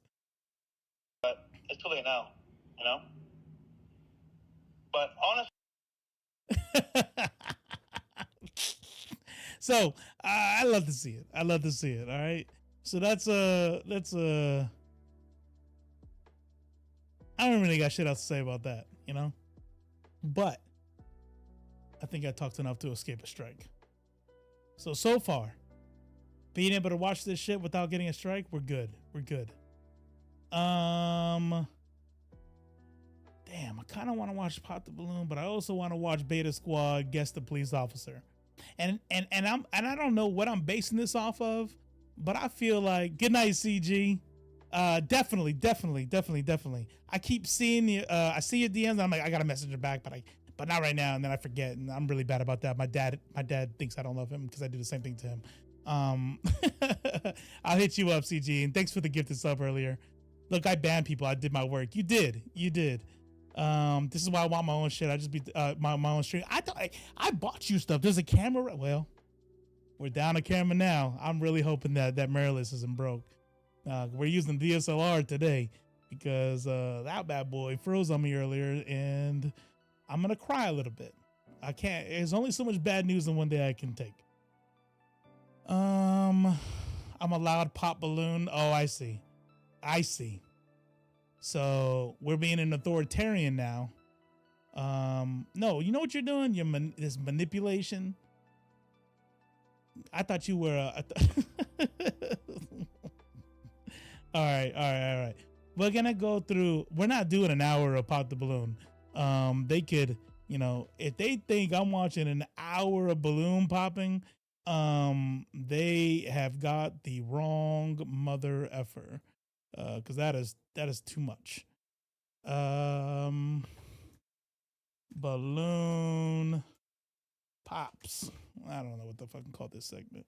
It's all brain rot. Do the one I sent. This is the newest one. This is one for 6 days ago. We're just doing the. Why is the one? I'm not watching an hour though. You know what I'm saying? Like. So I don't even. Do you know which one of the ones you sent is the good one? And what'd you send? I don't see it in my DMs. Be right back. Have to make some food. Ooh, I'm hungry now. I don't know. I don't know which one you sent me. I appreciate you, Dr. Midnight. I appreciate the lurk. If you send me something on DMs, we'll watch that one. It's in chat. Come on now. What do you want me to do? That's just long gone. If you find it and DM me in Discord, I can put it up. Me and a coworker went to a gas station, and the total of the stuff we had was $19.99. And my coworker who watched the stream started singing the super $19.99. All right. I won't do the whole thing. I'll be too disrespectful, but you know, I could do it. You know what I'm saying? If I ever had to sub in, I'm pretty sure I got it.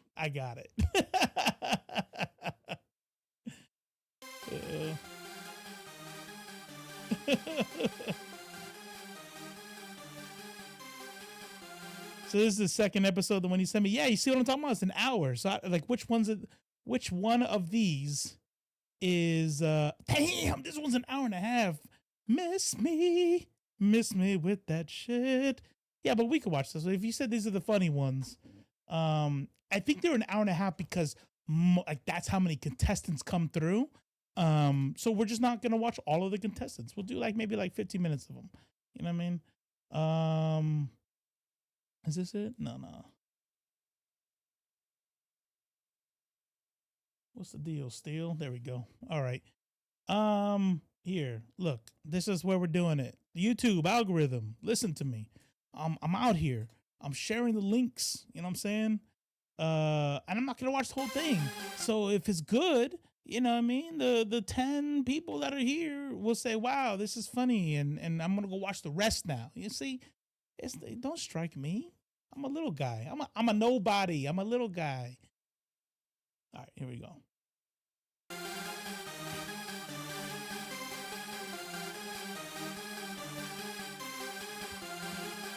All right. List of how this is gonna go. You guys all have some balloons. So we're gonna bring out some single ladies, okay? If you guys are feeling her, like what she's looking like in the body, you know the deal. If you're liking it, do not pop your balloon. But if there's anything you're not feeling, you're like, ooh, nah, this ain't the girl for me, go ahead and pop it. Then I'm gonna go over to a few of you, see what's going on, what you don't like, and all of that stuff. And oh, by the way, if you're a content creator and you're in this lineup, please don't just pop the balloon so you could say something crazy so that your clip can go viral. Can you, be real about it? Because that's what you're gonna do, aren't you? You're gonna pop the balloon so you can say something crazy, right? That's cool, because some ladies are gonna come out here and they're gonna say some super out of pocket shit, because let's be real, we're just all trying to go viral. All right, sorry, that's me. I ruined this shit. Ask my family. Everything is produced. I don't give a fuck if it's Netflix or if it's a YouTube channel. Everything's produced. Everything's fake. Believe nothing.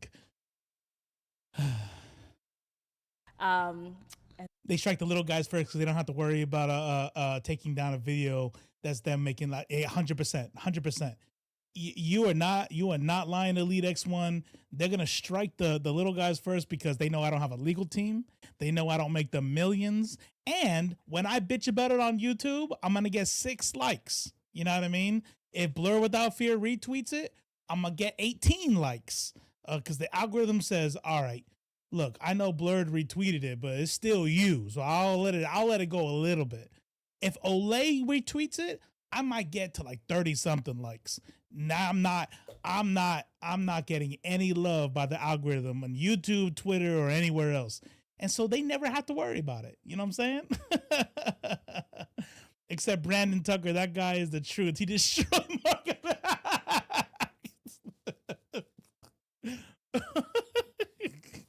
Oh shit. Yeah, man. Yeah, I'll tell you what, Brandon Tucker, I'm pretty much you know what? I'm a conservative now. That's what I need in my life. Like I need to be more on that level. And then we'll just go ahead and take it from there. Y'all ready? Hey. You missed it, Blurry. If you want to go back, there was a Marc Lamont Hill debated this black conservative, and the guy was a whole ass clown. Not like, oh, I have bad takes clown, right? Like Candace Owen, bad takes, right? That makes her Candace Owens, right? But she's not stupid by any means, right? If we're clowning her, it's because we don't like what she's saying. This girl was loud, wrong, and just didn't know his shit all the way around. It was embarrassing. It was a whole embarrassing.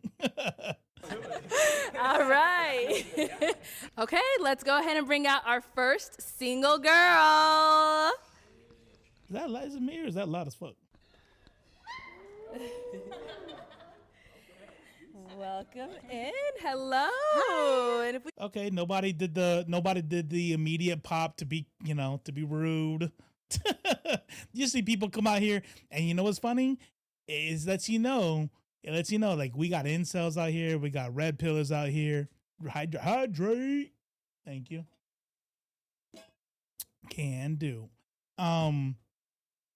Because you get somebody come out and they'll pop immediately, and this is how you know they're trying to go viral. It's a baddie. It's a whole ass, complete, beautiful woman, and like people are pop, pop, pop, pop, pop, pop. I don't like your shoes. I don't like that. Like, okay. We can have, what's your name? I'm Shiloh. Shiloh, welcome. And how old are you, Shiloh? I'm 35. 35, okay. Okay, is the age. Okay. All right. We're gonna let it go. But here's a take. We're gonna clown the people popping the balloons, right? There's gonna be women popping balloons, there's gonna be dudes popping balloons, right? But the fact that it's a pop balloon, that's what the show's going for. They need it to be obnoxious, right? So if a dude on here is 23, 24 years old, and the lady that comes on says she's 35, of course, I don't really, that's not for me, that's too old. Man, that'd be really nice if I could just kind of like deflate the air a little bit. If I could just go, I'm like, fuck, I gotta, boom, sorry. And what do you do? I'm a dental hygienist. Dental hygienist, nice. Okay. So looks like you still got a lot of balloons unpopped. I see. Yes, but let's go ahead and go to some of the guys who did pop their balloons, just to get a little bit more information, what's going on, why they ended up popping. So let's go ahead and go. All right, let's go. All right, so we'll start right over here. I'll have you let us know what's your name and how old you are. I'm Jivens, and I am 24 years old. Okay, and Jivens, why did you end up popping your balloon for Shiloh? She's 35, a little too old for me. Sorry. All right. And so you don't date older than you? That's kind of like a... Yeah, that's a no-go. Okay, all right. And then apart from the age, like, if... Very beautiful woman. I love Thank it. you. Yeah. And now, is Jivens somebody that you would approach? At 24? No. So I'm guessing just too young. Way too young. Okay, and now as far as like looks go, if he was see this right here is cool. This is cool. Yeah, he's 24, she's 35. That's straight. Yeah, that's good. Wasn't 24. What He's about? a very handsome man. Thank you. Thank you. All right, so then let's go ahead and. That's no drama in that. What is this? What are we doing here? We're just watching like healthy content, brain rot. You know what I mean? Not brain boost, not brain health. Like, hey, this is how healthy people should be interacting. We're looking for drama. Hello? And head back over here. Sir, if we can have your name and how old you are. Oh, yeah, my name's Anthony, and I'm 28. Okay, you're 28. And Anthony, what do you do? I work in medical transportation. Oh, why I ain't get the same questions as he? Oh, don't worry about it. Don't worry about it. Everybody's a little different. Okay. And now, why did you end up popping your balloon for Miss Shiloh here? The age difference. Age difference. Yeah. Okay. Okay. And have you ever dated anyone older than you before? Yeah, I did one time. And okay, it seems like you're having a little flashback. Yeah, that's why I don't want to go that same road again. That's why we go ahead and stop. Okay. All right. And so, Shiloh. What about for him? Same thing. No. No. Okay. He has a baby face. Oh. Yes. Okay. And would you ever date younger at all? Oh, okay. So just strictly older. My age. That's kind of wild. That's kind of wild because, not that there's anything wrong with that standard, but I don't know if I'd be coming on at 35 and up. I don't think I would be coming on a YouTube dating show if I was not willing to date younger. You know what I mean? Like do you expect like 37, 38, 39, 40? Like, I don't know. I mean, shit, maybe the next guy she talks to, I'm 42 years old. It's, like maybe, but yeah, I don't know. age or close. I might drop a year or two, but no more than that. No more than that. Okay. See, they're laughing because it's loud as fuck for no reason. They could have had signs they put down. Okay, all right. So we did get. Thank you for that. So we did get another balloon here. Let's head on this way. Scared the shit out of them too, probably. All right, sir. So, if we can have your name and how old you are. My name. I love how people laugh. How typically, I feel like all women laugh the same, and it's because I feel like the way biology works, right? Women and we'll say people whose reproductive systems are built like people with vaginas and bladders in the way that they are. I feel like only people with that kind of biology piss themselves when laughing. I just an observation. Because when she started laughing hard, I'm like, I think she's about to pee. She's gonna pee. Like, and I'm like, yeah. that's what happens. Tell the truth. My name is Renard. I'm 27. See? Okay, Renard, and what do you do? And I do paid social media, digital marketing, and I also do photography and videography as well. Okay, nice. See, I couldn't be single again. Man Eater can't go anywhere. She can't go anywhere. And even if a tragedy happens, we're gonna have to upload her to we're gonna have to upload her to an AI, and we're just gonna keep her around because what am I supposed to say? What am I supposed to say on this thing? Like, what do you do for a living? Like, I've been working on streaming for about a year or two. I play a Mean Dragon's Dogma. I'm super nice though. Like, I'm a pretty healthy partner. You know what I'm saying? Nice. And I treat my pawns in Dragon's Dogma super nice. Why did you end up popping your balloon? Yeah, she mentioned the age difference, and I mean that's sad to hear though, because I feel like age. I'm not gonna say age don't mean anything, but at the same time, like you might be more mature for your age, depending on your previous experiences, or just your taste in what you like to do. So, yeah, unfortunately, she might be missing out on a good man that might be a little bit younger, but Yeah. She's not budging. She said no. I like your swag though. Thank you so much. You were very beautiful as well. Thank you. Nice. Okay. And so you said you like his swag. Is he someone that you would approach as far as not the age? Probably not. Okay, and why not? He just looks like a pretty boy. Oh. I'm not into the pretty boy. So what are you more into? A little bit of dirt under your nails. Oh. What's a pretty? Now it looks like every time I hear a balloon pop, it's like my feelings are hurt. Boy, though, that's no. You just seems like you be in the mirror a little bit more than me. Not to say anything is wrong with that. It's just for me personally. Yeah. Okay. I'm not mad at. I mean, you want your man to look good though, don't you? And you can look good. Okay. Still, when I say dirt under your nails, I don't mean like literally. Okay, cool. I mean like you can get down and dirty outside the mirror. Yeah. I understand. Okay. Cool. All right, well, thank you. And then let's go ahead and go down here. All right. And sir, if we can have your name and how old you are. My name is David. 30. Look, okay, hold on, time out. I'm aware of how I'm put together and the treble in my voice, okay? I get it. But tell me that his voice doesn't match. Tell me why this dude look like he's about to sound like Barry White, but he's end up sounding like Mike Tyson instead. Years old. Okay, and David, what do you do? I'm What's a pretty boy? Me. Literally. Well, thank you. And then let's go ahead and go down here. All right, and sir, if we can have your name and how old you are. My name is David. 30 years old.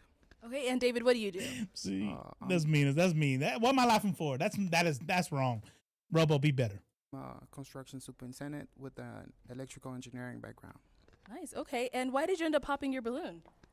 Just the age difference. The age difference. Okay. Yeah, I think it has a huge impact on, especially if you want to get involved in a serious relationship. Okay. And so, with her being older, you think that it would affect the relationship? Yes. And yeah. So what equates to dirt under the nails? I think what she's saying is that she likes dudes that are like more rugged, right? There's any kind of word, any kind of phrase that you try to put in there, might not be accurate for her, or maybe too literal, right? But there's the kind of dude out there who's like, who doesn't care if if to go hiking or maybe to get into a fight or whatever, right? And if you got the kinds of dudes that take care, and I've heard this a lot, by the way. I've heard that people who used to date bodybuilders, for example, because like back in the day, we're talking a long time ago, I used to be a gym rat. I used to live in the gym, right? And then people I would date would be like, oh wow, I expected you to be like always in the gym, and I'm like, nah, my job just kind of makes me do that every morning, so. But she goes, yeah, because usually, and the reason why I've heard this a lot is they were like, what I was expecting is somebody who has to be in the gym in the morning, be in the gym at night, stare at themselves, get mad, I can't eat this, I can't eat that. And it's kind of miserable to be with somebody who's like so self-obsessed. So I think that's what she means about dirt in the nails, is just somebody who's not like self-obsessed with them. You know what I mean? Like that. What ways? Family-wise, I'm African, so that matters. So you said family-wise, like as far as starting a family, your family would like. As far as starting a family, I feel like we need to mature together in the relationship. Okay. Her being 35 years old, I think she has more life experience than me in some way. I think he's lucky he has a. I think he's lucky he has an accent, because like hearing the accent, I'm like, okay, I can see ladies liking that. But if he had no accent, he'd be lost in the sauce. So I respect that. I'll draw it. Love the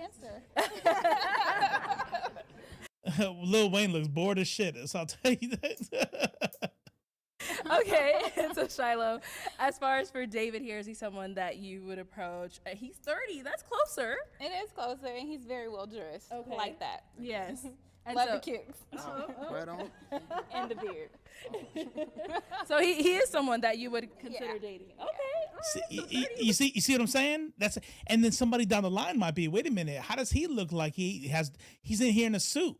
That's because it's hard to put into words sometimes what you want in somebody. It's like, why does a dude in a suit look like he does? If you look at the way that he looks like he looks like he could pick her up and carry her across a puddle, or and if she has to walk somewhere, he's not crying about getting something. You know what I mean? It just he might still be that way, but we're talking about first appearances. We're getting closer. We're getting closer there. Do you right. have one more person over here that ended up popping their balloon on us? So, sir, if we can have your name and how old you are. Hi, my name is Dr. Elam, and I am 38 years old. Okay. Damn.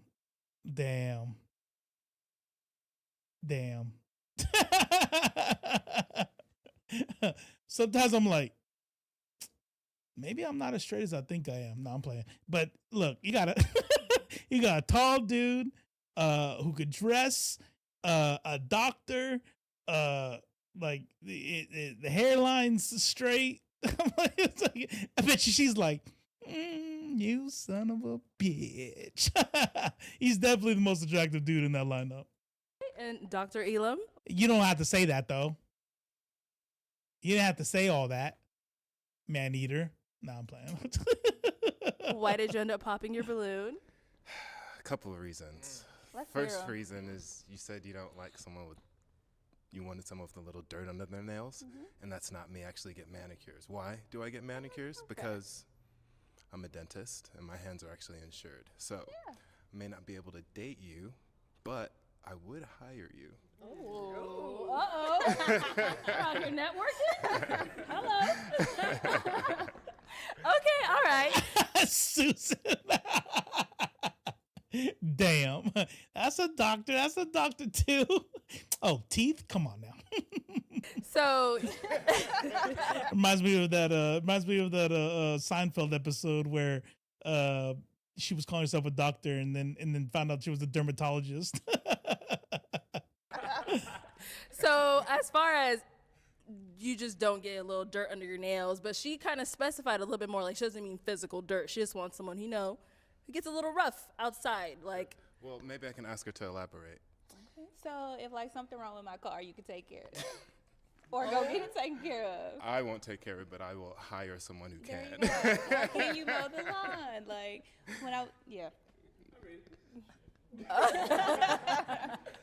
So do you do like, I think you mean like a handyman, like around the house, does some things? I don't mean, that's why I said like, I don't Look, here's the deal. Here's the deal. I'm just gonna call it like it is. She's trying to walk it back. She would walk it back. Because she straight up said, or go get it taken care of. Right? Like, yeah. And he said, listen to the exchange here. This is how you know this is a guy who has no problem in the dating game. He goes, I wouldn't do it, but I'll pay. And she's like, yeah. See, then you could take care of it. That's what I mean by dirt under the nails. Somebody who is, could take care of it somehow. Doesn't have to be himself. like physical. She would walk all of it back. You know what? Pretty. Did I say it in like Pretty Boys? I meant like Pretty Boys under the age of 30. You're over the age of 30 and actually love Pretty Boys over the age of 30. Yeah, that's not me. She really did. She really did. Fuck up. Okay. All right. Oh man. And then so with Dr. Elam here, was he someone talk about fumbling the bag? One that you would approach? Yes, he actually looks like a guy I dated in high school, and he was like my high school sweetheart. But he's very handsome. That's what I thought about. I was like, is that his brother? Maybe. I'm his doppelganger. Okay. Nothing is more. Let me tell y'all, ladies in the chat, let me give you a little secret, okay? Nothing is hotter to a dude than telling him that he reminds you of somebody else you used to be in love with. That is perfect. Like, marry me. All right. Well, thank you very much. Okay. So, Shiloh, we do have 4 guys left that have not popped their balloon. So if I can borrow one of y'all's toothpick, we're going to kind of switch it around now. Let me see what she got here. Let me see what she's working with. This guy is, I mean, we'll get to it, but I feel like he's just bored. He's definitely standing like, I need her to know I got dirt under my nails. This guy right here, way too pretty. This is the dude who really, really values attention from the opposite sex. This guy right here, I guarantee you, I put money on it, especially given how enamored she was by the doctor. This guy has no chance, and I hate to say it, but it's going to be based off of height alone. This dude, again, looking at dudes that she's already called handsome, this is like some Cheech and Chong dude. He came to this event. He came to this event in sweats. This is me. This is my spiritual twin right here. He said, "Man, I'm showing up in sweats." What if that's just his style? Well, that's what I'm saying. She's going based off of first impressions all the way across the board. Like, what if any of these dudes, we're all dirt under their nail type dudes, but she's just going off first impressions. The ball is now the hippie dude makes it work. Okay. In your park. And so with these 4 guys, let's get a little bit closer to them so you get a clearer view of them. Okay, do we have, what are we calling right here? Let's see. I just saw it. Where was it? Makes it work. What if it's a style? Lil Wayne dude. All right, so Midnight Monarch is calling Lil Wayne. The guy in the plaid is wearing skinny jeans, and there is only room for one skinny jean wearing person relationship. Okay.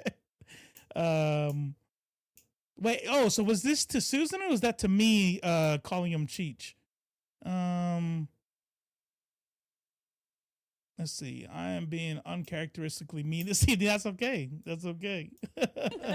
This is brain rot. We don't have to be good people for brain rot. Okay, I'm gonna pop his balloon just because he looks really young. Oh, that's right. You gotta pop other people's balloons. Dude, she's popping balloons. Damn. Let me tell you what. If this dude here, let me tell you something about people.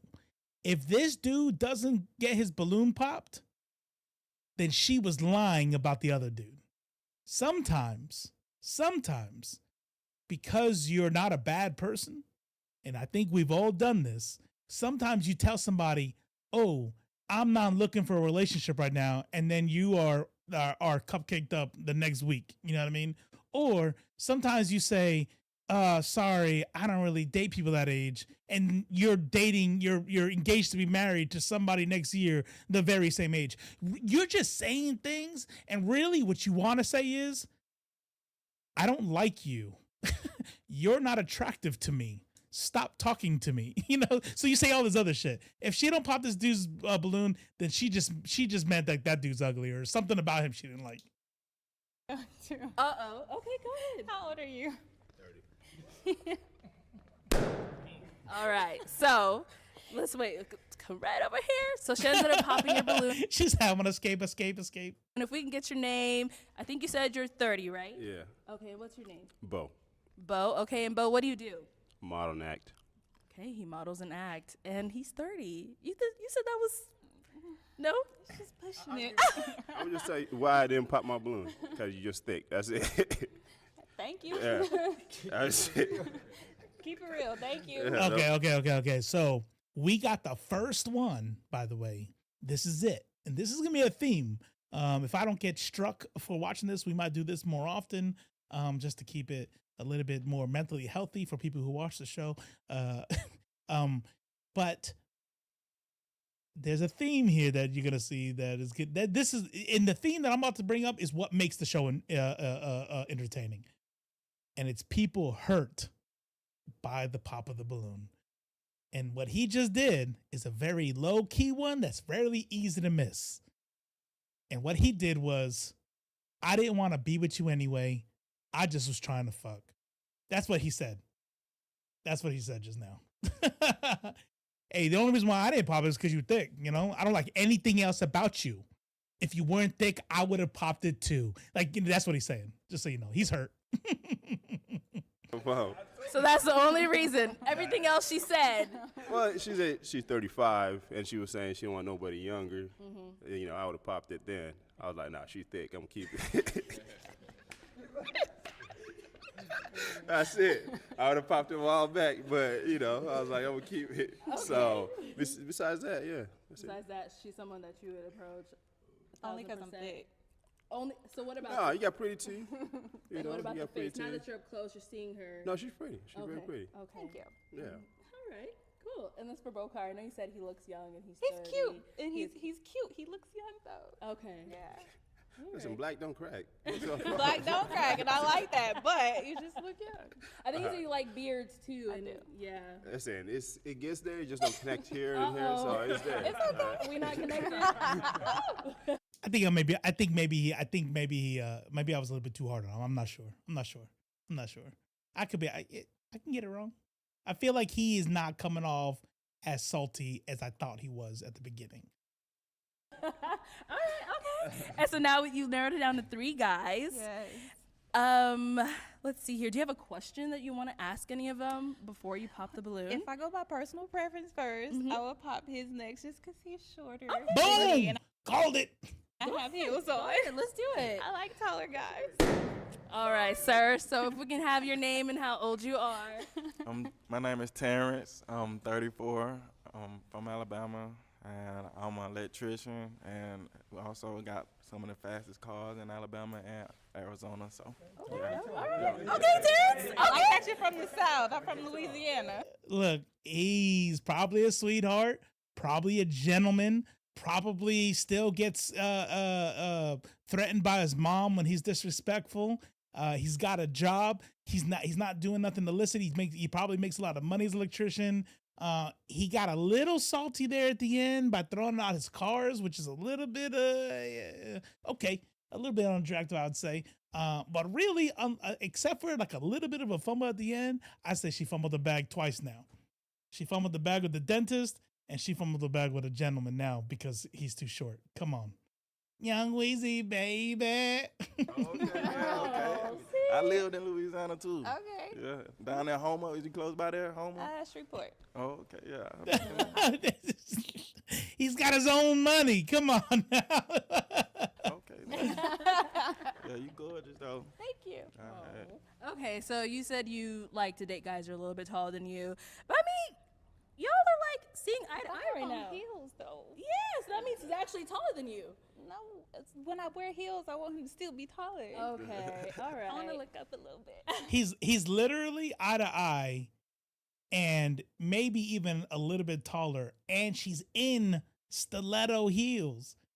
That should be enough. That should be enough. Hey, you're allowed to like what you like. You're allowed to like what you like. But I don't want to hear if you support her. I don't want to hear any shit in the next one. If somebody says that they pop because she's too fat, you know what I'm saying? Like, hey, look, I'm just saying. I think she did him dirty. I think he's a gentleman, and he's not even that short. And if he was, she still would have messed it up. And so, Terrence, why did you keep your balloon unpopped for Shiloh? Oh, I thought she was gorgeous. I thought we was gonna go to Louisiana. You know, shit. But nah, you know. I like his southern accent too. I like him. I didn't like him when I first saw him because I just imagined Lil Wayne. But like so far, he's my favorite dude on here. Damn. I ain't forcing nothing, so I'm gonna let whatever take me. So you know. All right, perfect. So I'm gonna actually ask these guys a question, and then we'll see what response you like from there. All right, so guys, we have our beautiful Shiloh here. What would be the ideal first date of where you would take her? Oh, and first, before you answer that, can we have your name and how old you are? Yeah, my name is LaTroy. I'm 37. Okay, and LaTroy, what do you do? I own a health and wellness company. Nice. Okay. Yeah. Perfect. Then if you want See, they couldn't have me on here. I'll be asking all kinds of shit that had nothing to do with nothing. And I'll be like, I want to know more about this health and wellness company. Are you doing multi-level marketing with vitamins? Let's be real. Come on now. Can you cure cancer with anything that you sell? Can you? Because that's a red flag for me. Probably Plexus for me would be a nice little coffee spot in the city. Yeah. I want my own coffee shop one day. Oh. Okay. Yeah, for sure. It'd be tea for me, but somewhere that we can grab a hot drink at for sure. Could be. I like that. down here. All right, sir. And if I can have your name and how old you are? My name is Mark, and I love to surf. My name's Adem, and I'm 31. 31, okay. And what do you do? I'm a creative producer. Nice, perfect. And then if you want to go ahead and answer our question for Miss Shiloh. Ooh, I probably would take her to get sushi. I love sushi too. All right, I like him now. God damn it. Can I have my stereotypes? Can I have my my wrong reads of a book without them messing it up? That's twice now. Uh-oh. Okay. Did you want to ask another question to kind of narrow it down for you? I like that question. What would be a second date? Oh, okay. Let's add on to it. Since safe sex is important to me, I'll take her to the STD clinic. We'll I like that. I like that. So dude is woke. Dude is woke as fuck. Dude is safe. Dude is has a career. Actually, ooh, red flag. All right, time out, Mrs. Turpin. When he says producer, it might be the equivalent of like someone like me talking about I'm in entertainment. You know what I'm saying? Dude might be, still chasing that DJ dream. You don't even care. I love him. I actually kind of like him. I like him too. I like that. Troy? Troy, let's add on to it. That dude over here is like, how do I compete with that, man? That dude's too cool. That dude's too cool for school. She wants to know a second date. Second date for me probably would be... Brandon. Damn, midnight is killing me tonight. Probably a glass of wine somewhere. Okay. Somewhere nice in the city, probably signature room, somewhere like that, yeah. Okay. Yeah. All right. So I know these are hard choices for you, it seems like, but we do have to pop one of their balloons. So who? Wait. How come old dude gets 2 questions and he only gets 1? I feel like they're trying to edge it. They're trying to. I don't know what I'm trying to say. You guys know what I'm trying to say. Tilt the thing into thing. Whatever. Who are you leaning towards popping? I'm gonna pop his balloon. Okay. I forgot his name. Go right ahead. But I like his sweat. All right, Troy, if we can have you come out here. Dummy. What a dummy. Here. And just stand on this side of me. You stand here. She dropped the ball on Lil Wayne and Cheech. Come on. All right. So we have 2 lovely people here who ended up matching. Before we do proceed, is there any question that you wanted to ask her that For you real. want to get to know her a little bit more or anything like that? Do that one-on-one. Oh, yeah. All right. Well, is it going to be a yes for you, for LaTroy? Yes for me. Yes. Okay, guys, it seems like we've got a match. Okay, that's too loud. You need to stop. The levels are not leveling. All right, hold on. Let's see. Blah blah blah. Okay, cool. So how long did that take? That was, we paused it probably like about 20 minutes. Let's see. We gotta find a dude doing one. A dude walking the lineup. Are they always women walking the lineup? There's no woman lineup? Are they the same dudes too? That's whack. I don't care about that. Hold on, let's do the other one we were gonna do earlier. And we'll do one person on that. Oh, see, here we go. See? Boom. Now there's gonna be a dude on the lineup. One more. Oh, okay, never mind. It's the host. I'm like, oh, we got a lesbian one. Boom. All that good stuff. Do not pop your balloon. But if there's anything that... Yeah, why would you, right? That's probably why there's so many, though, so you can have multiple rounds. And so I guess if you're later in the picker lineup, you have less. That's shitty. Why would I want to go on a show like, okay, you're going to be the 5th one up?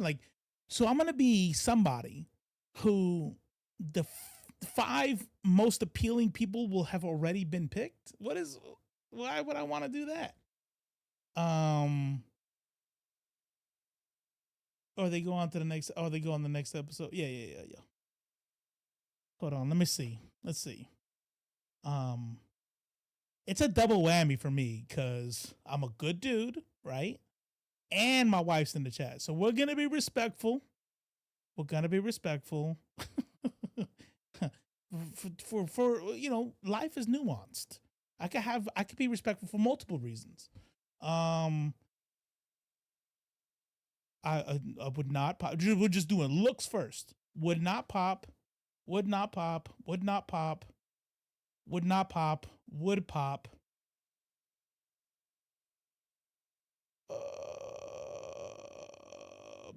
I don't know. I'd have to I don't know. I need to know her height. Look, I'm okay to admit my insecurity, okay? And I like her too, right? I'm hesitating because she seems to be the tallest one here, and I like women shorter than me. Would pop, And let's see if my wife can guess why I would pop. She probably knows.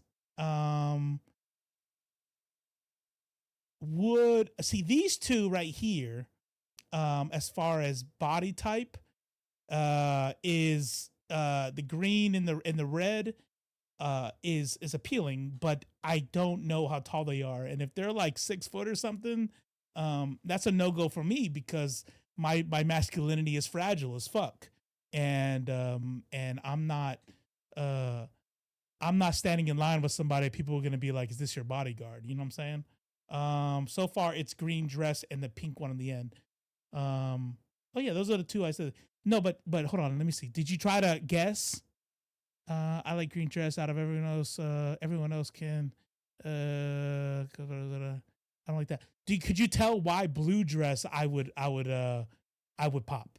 And right now, that's the blue and the black tights are the only ones. But can you tell by the blue dress? Yeah, the red dress. You're right. I gotta see the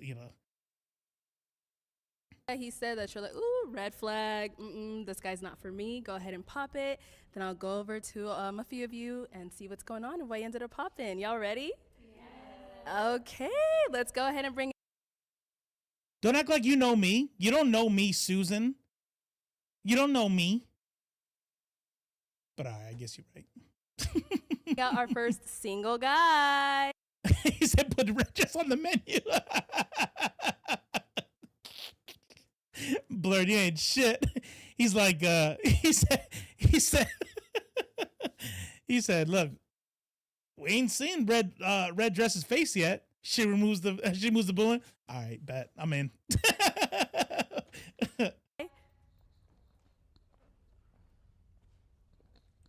Hello, welcome in.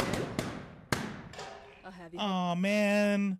See, let me tell you how fucked up my brain is. Let me tell you how like my brain works, right? I'm gonna go get diagnosed. That way I could say I'm pretty sure I'm ableist without sounding, ableist. Well, there you go. Then I can say I'm pretty sure I'm autistic without being ableist.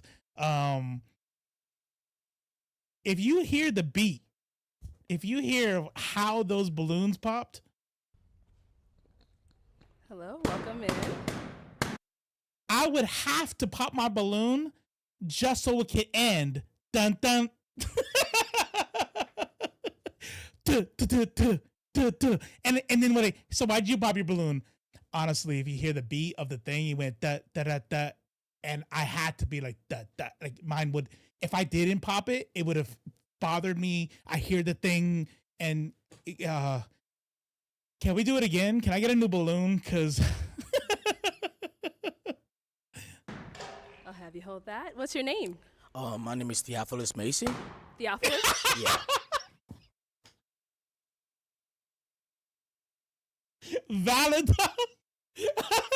Valid though. My name is Theophilus Pop. Oh, shit. Oh, fuck. Okay, and Theophilus, how old are you? I'm 29. 29, and what do you do? I'm a chef. I create artworks and sell Oh, it. oh. And I also make beats. That was age. That was for the age. And stuff. Oh, okay, nice. And now, what do you look for in a woman? Well, mostly respect and somebody who's more like traditional. Okay. And stuff Pop. like that. Someone Because for pop. me, Somebody pop. I'm mostly raised like a traditional man, but travel. Bro, that's it. These are red flag words. I hope my daughter would have popped. I hope I raised my daughter right. If you hear the words traditional, run. That motherfucker's gonna ask you your body count on the first date. Play around. That's what I always look for in a lady. Okay, all right. So we did get some pop balloons. Let's go over to some of these ladies and see what's going on over there, okay? For sure. All right, if we can have your name and age. Yeah. He's going to be like, so what are we going to do? I guess go to the doctor, right? But not after talking shit about everybody else who gets abortions. You know, you got to have both. That's what traditional means. You're a piece of shit if you get an abortion, but also you better get an abortion if it's from me. You know? He said there's only one balloon left. No. Age. Oh no. Look, let me tell y'all something, okay? Look, I don't mind. This is what we do. This is the family we have developed here at LeftFace. I do not. I keep looking at the wrong camera. It's pissing me off. I do not have. I'm confident, right? I'm good. I'm like, I'm a big boy, but I know I'm sexy. Like I'm confident, but I'm not like immortally confident. And let me tell y'all something. If I walked out and every lady popped except for one, I would just be sad. I would be visibly sad. I would be like, hey, say, what's your name? Theophilus. Theophilus Wilson. I'm a chef. I'm sorry. I'm just stressed out right now. Last and the last one's gone. That's shit. It be your own people. Oh shit. Ladies, and see what's going on over there. Oh man. Damn. All right, if we can have your name and age. Heaven, I'm 25. And Heaven, what do you do? So I'm a designer. I do digital marketing, and I also am a part-time. Theophilus. Okay, all right. And now, Heaven, why did you end up popping your balloon? So I'm not intrigued. Oh my God. I don't want to, Okay, and what is causing you to not be intrigued? I'm just not. I don't want to go like any further. Damn. Now, Theophilus here. Theophilus, he could win it back, right? He could win us back.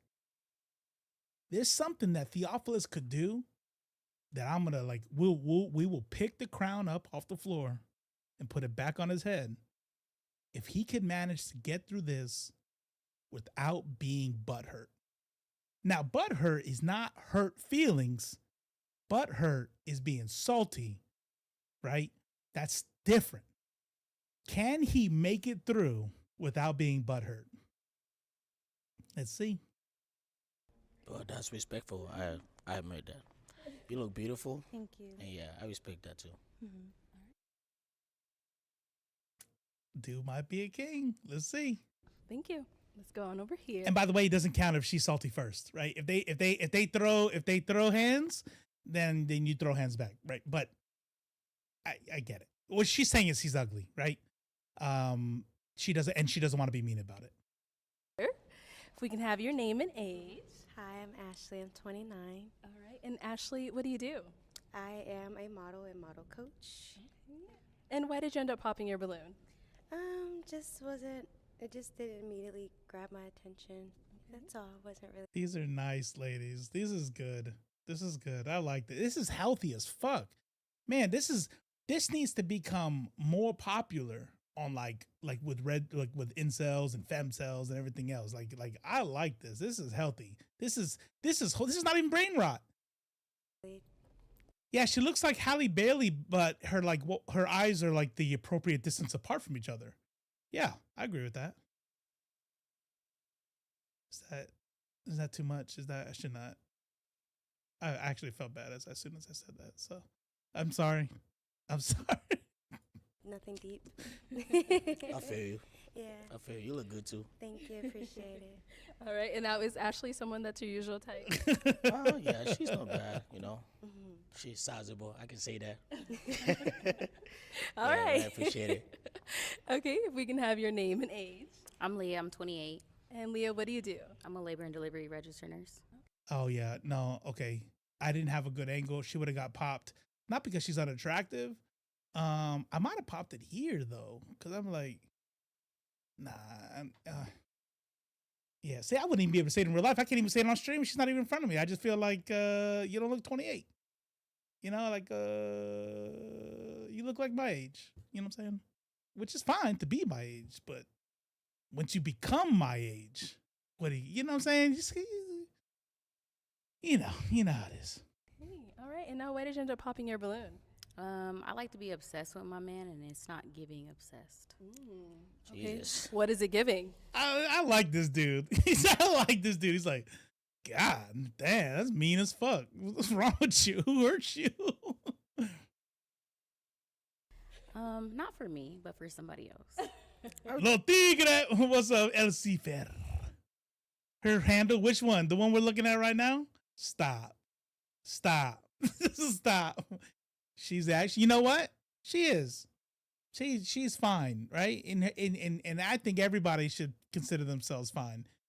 Everybody here is fine. I'm fine. Y'all are fine. And everybody's handle should be that fine, whatever your occupation is.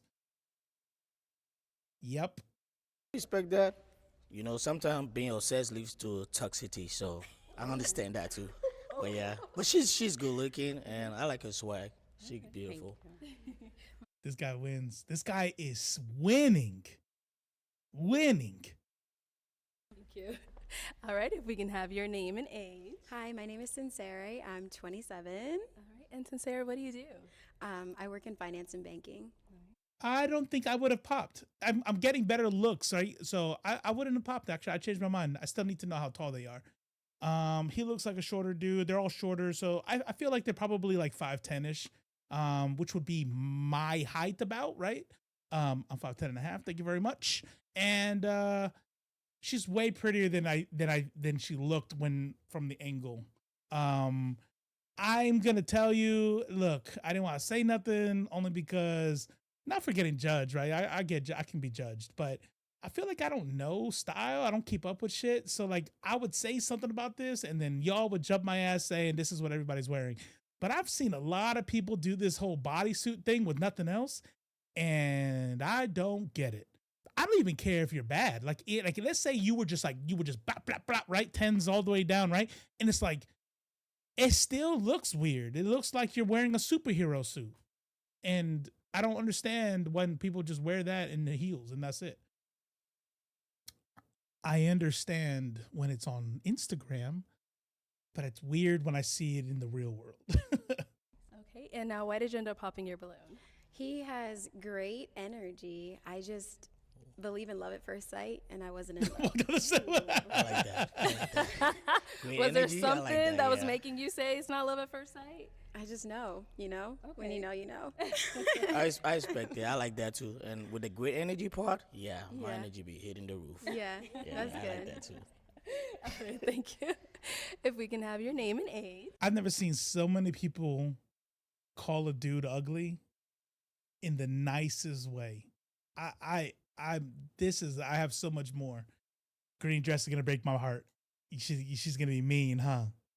Think she's gonna be mean? We haven't had anybody be mean. And this is, I mean, the meanest one was that fine nurse. And really, it wasn't even that mean. It was just a little mean. My name is Alexis. I am 29. Okay, Alexis, what do you do? What's up, Alexis? I work in the finance industry. However, so why did you end up popping your balloon? he has like cool vibes, but I'm just not attracted to you. I'm not attracted to you. Respect that. You gotta. Okay, she said it, and I like it. Direct. I don't think he's ugly. I think the jacket he's wearing is ugly. I also don't think this whole traditional thing. I don't like his whole traditional thing, but that's his personal preference. Sure. I'm okay with judging personal preferences, by the way. I'm okay with that. You know what I respect? I respect her straight up saying, I'm not attracted to you, and it's just a matter of fact. Wasn't mean about it, wasn't like, didn't have to be extra about it to hurt him.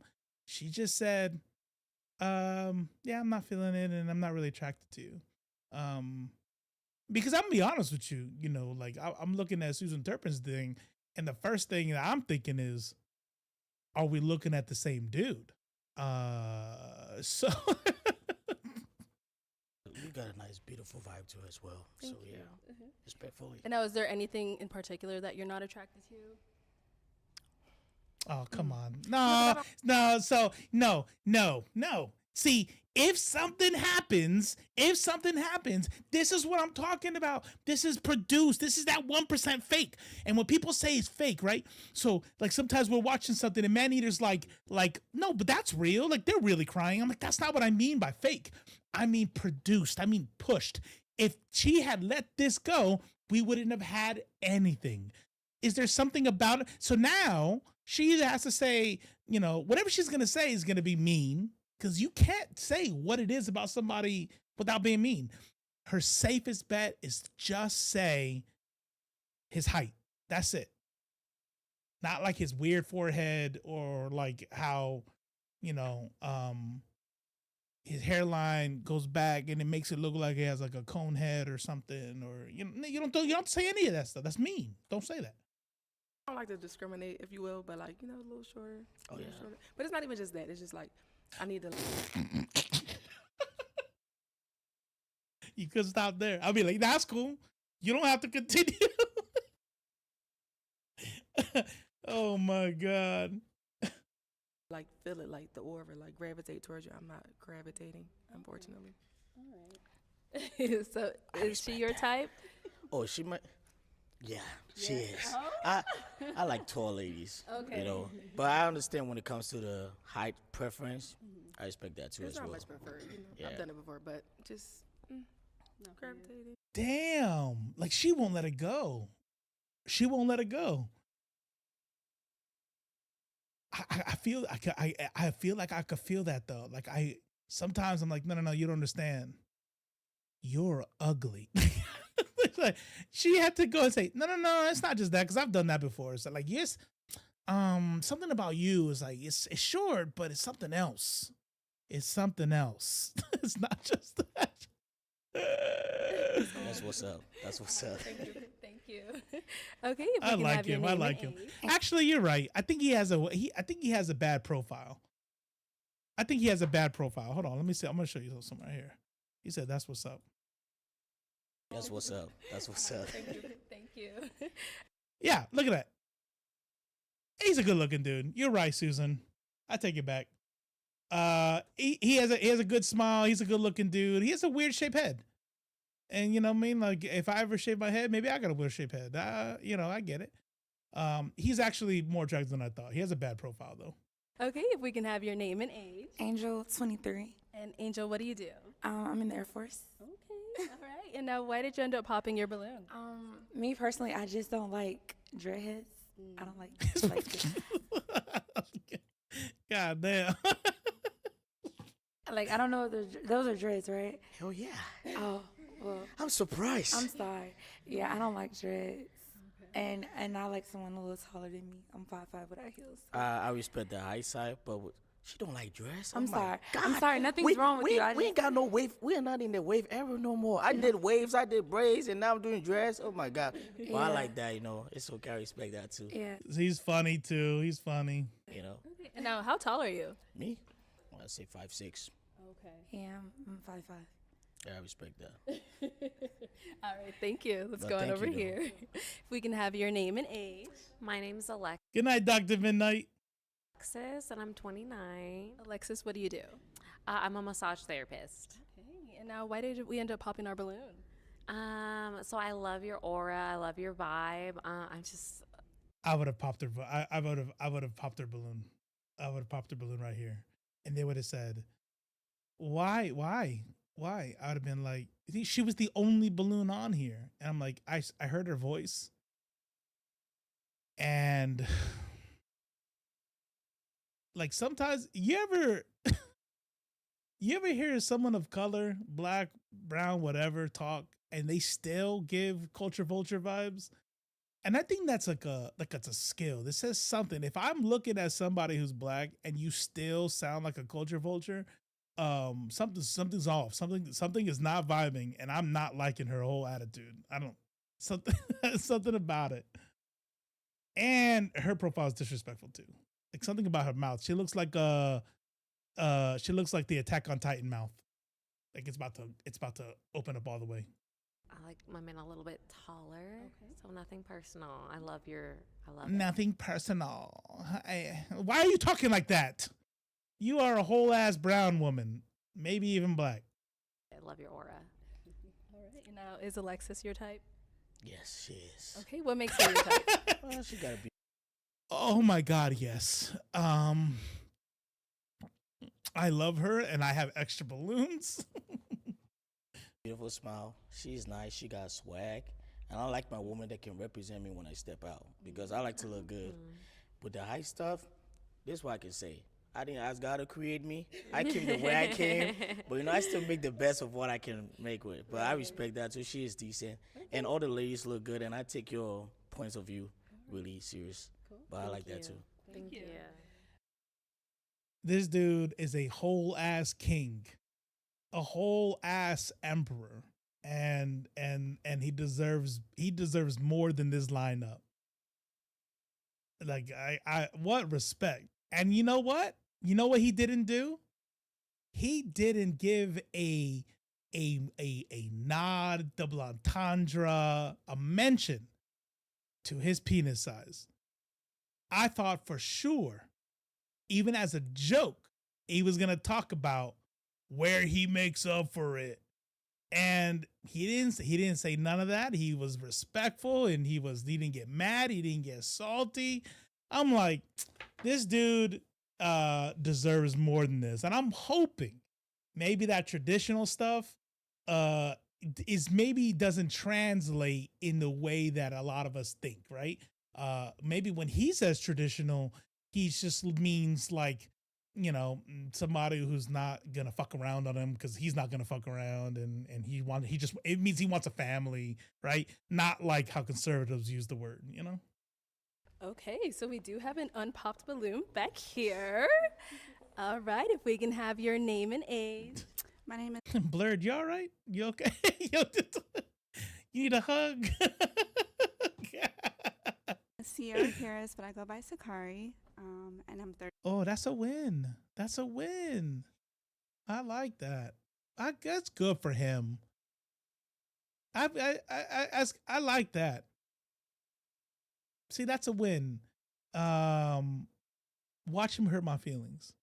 Watch him pop that balloon. 30 years old. Okay, and Sakari, what do you do? I am a travel nurse, and I also am a brand ambassador for holistic wellness. See? Couldn't do it. Not only CG. Hey, Maneater, Chappie's crying by the door, by the way. Red flag, and I thought travel nurse, no scab. Oh, that's right. See, my red flag was the holistic part. Travel nurses are scabs. You are damn right. Damn, she is. Oh, that feels so bad for him, because she's pretty. She seems nice. She's the only one that didn't pop the balloon. And we'll talk about a 2 strikes and you're out. Holistic nurse and a travel nurse. Oh. We could change her. We could make her better. And now we see your balloon is still unpopped. So what is intriguing you? Why is your balloon still unpopped? Well, initially, just based off of looks, like you're not necessarily like a type for me, but I like the fact that you said that you were a chef, and I just like your overall like energy. So yeah, I just wanted to probably ask you a couple more questions and see where it goes. Oh yeah, I'm intrigued. You can ask me. I wouldn't say you can ask me everything, and I really like that you kept your balloon, and I really like the point that it's not all about the looks, but I like his accent too. I like that you get your balloon.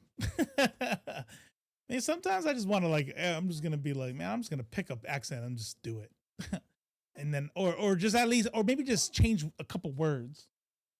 He was crying. You about to be in the camera. She has shorts on. It's a long shirt. Twitch, okay. Sorry. Go. Oh, you were crying. Yeah. I don't know why he was crying though. Oh, I kicked him out. No, close it. I'm just kidding.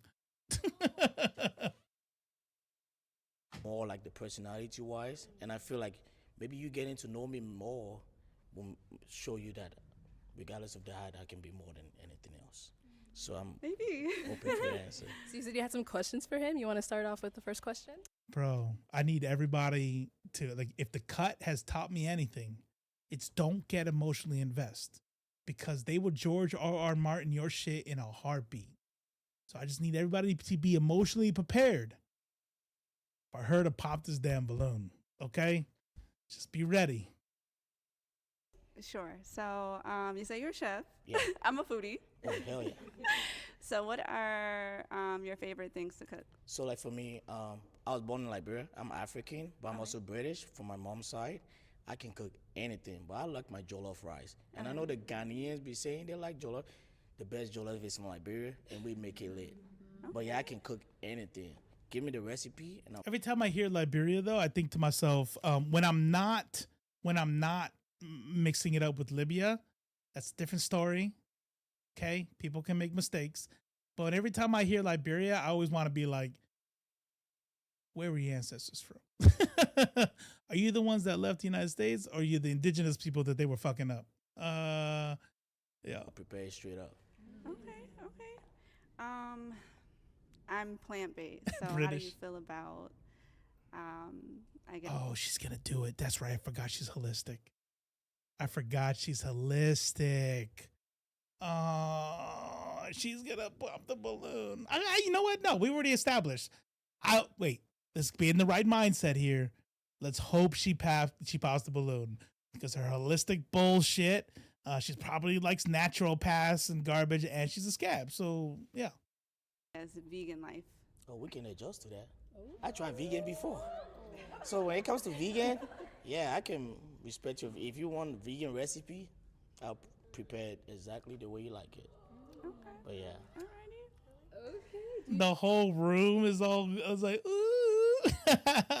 She's not popping that balloon. Do you have any questions for her?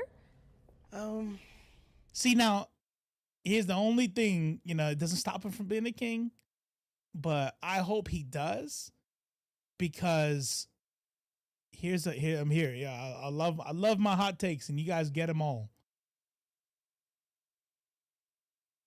Sometimes I feel like you could be so nice that you come off desperate, right? Like, you should have some of your own positions. Like, it's okay to have your own positions. Like, oh, vegan? Yeah, we could do vegan. Oh, yeah, I like that. You beautiful. Yeah. Height short. Oh, you don't like that I'm short? That's okay. I'm nice. I'm nice though. Like, okay, cool. So you still date me? You know what I mean? Like, yeah. It's like, I'm like, I hope he has questions for her. Not really. I think if I have any other questions, it'll be something that we get to know personally and I can ask. Because right now, she's a beautiful lady, and I can see that she want to explore more, and I'm willing to go there, venture more. Good answer. Good answer. So, yeah. Good answer. I'm gonna have to pop. I knew it! Okay, where are we popping? Oh, it's not expected. I knew it! It's just I'm just not. Oh, I fucked up. There's no Control Z on YouTube. Oh, fuck.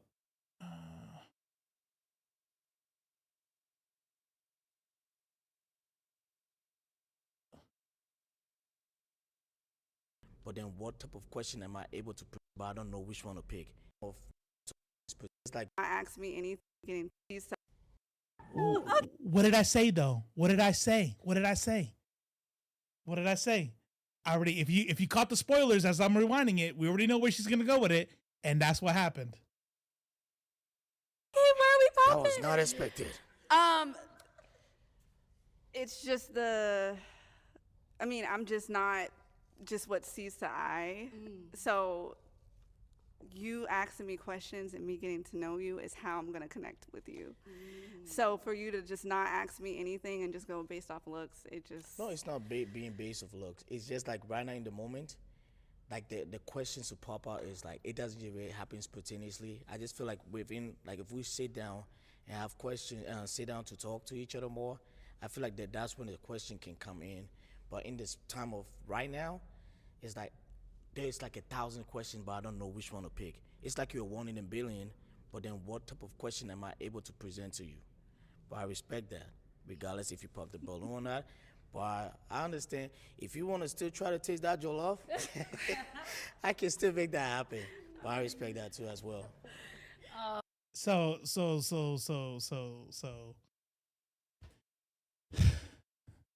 What she said was, she wasn't convinced yet. She already said out the gate. She said out the gate, that that he was not attractive, but she wanted to know more about him.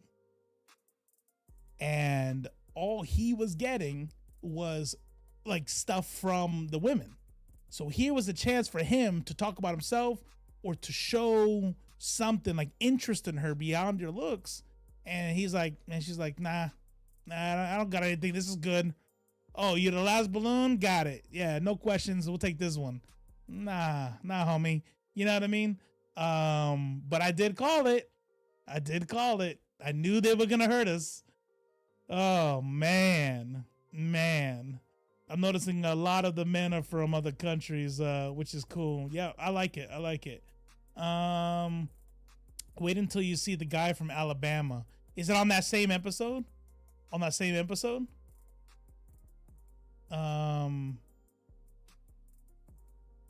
No, or on the second one. Yeah, we'll do this. We'll do this more often.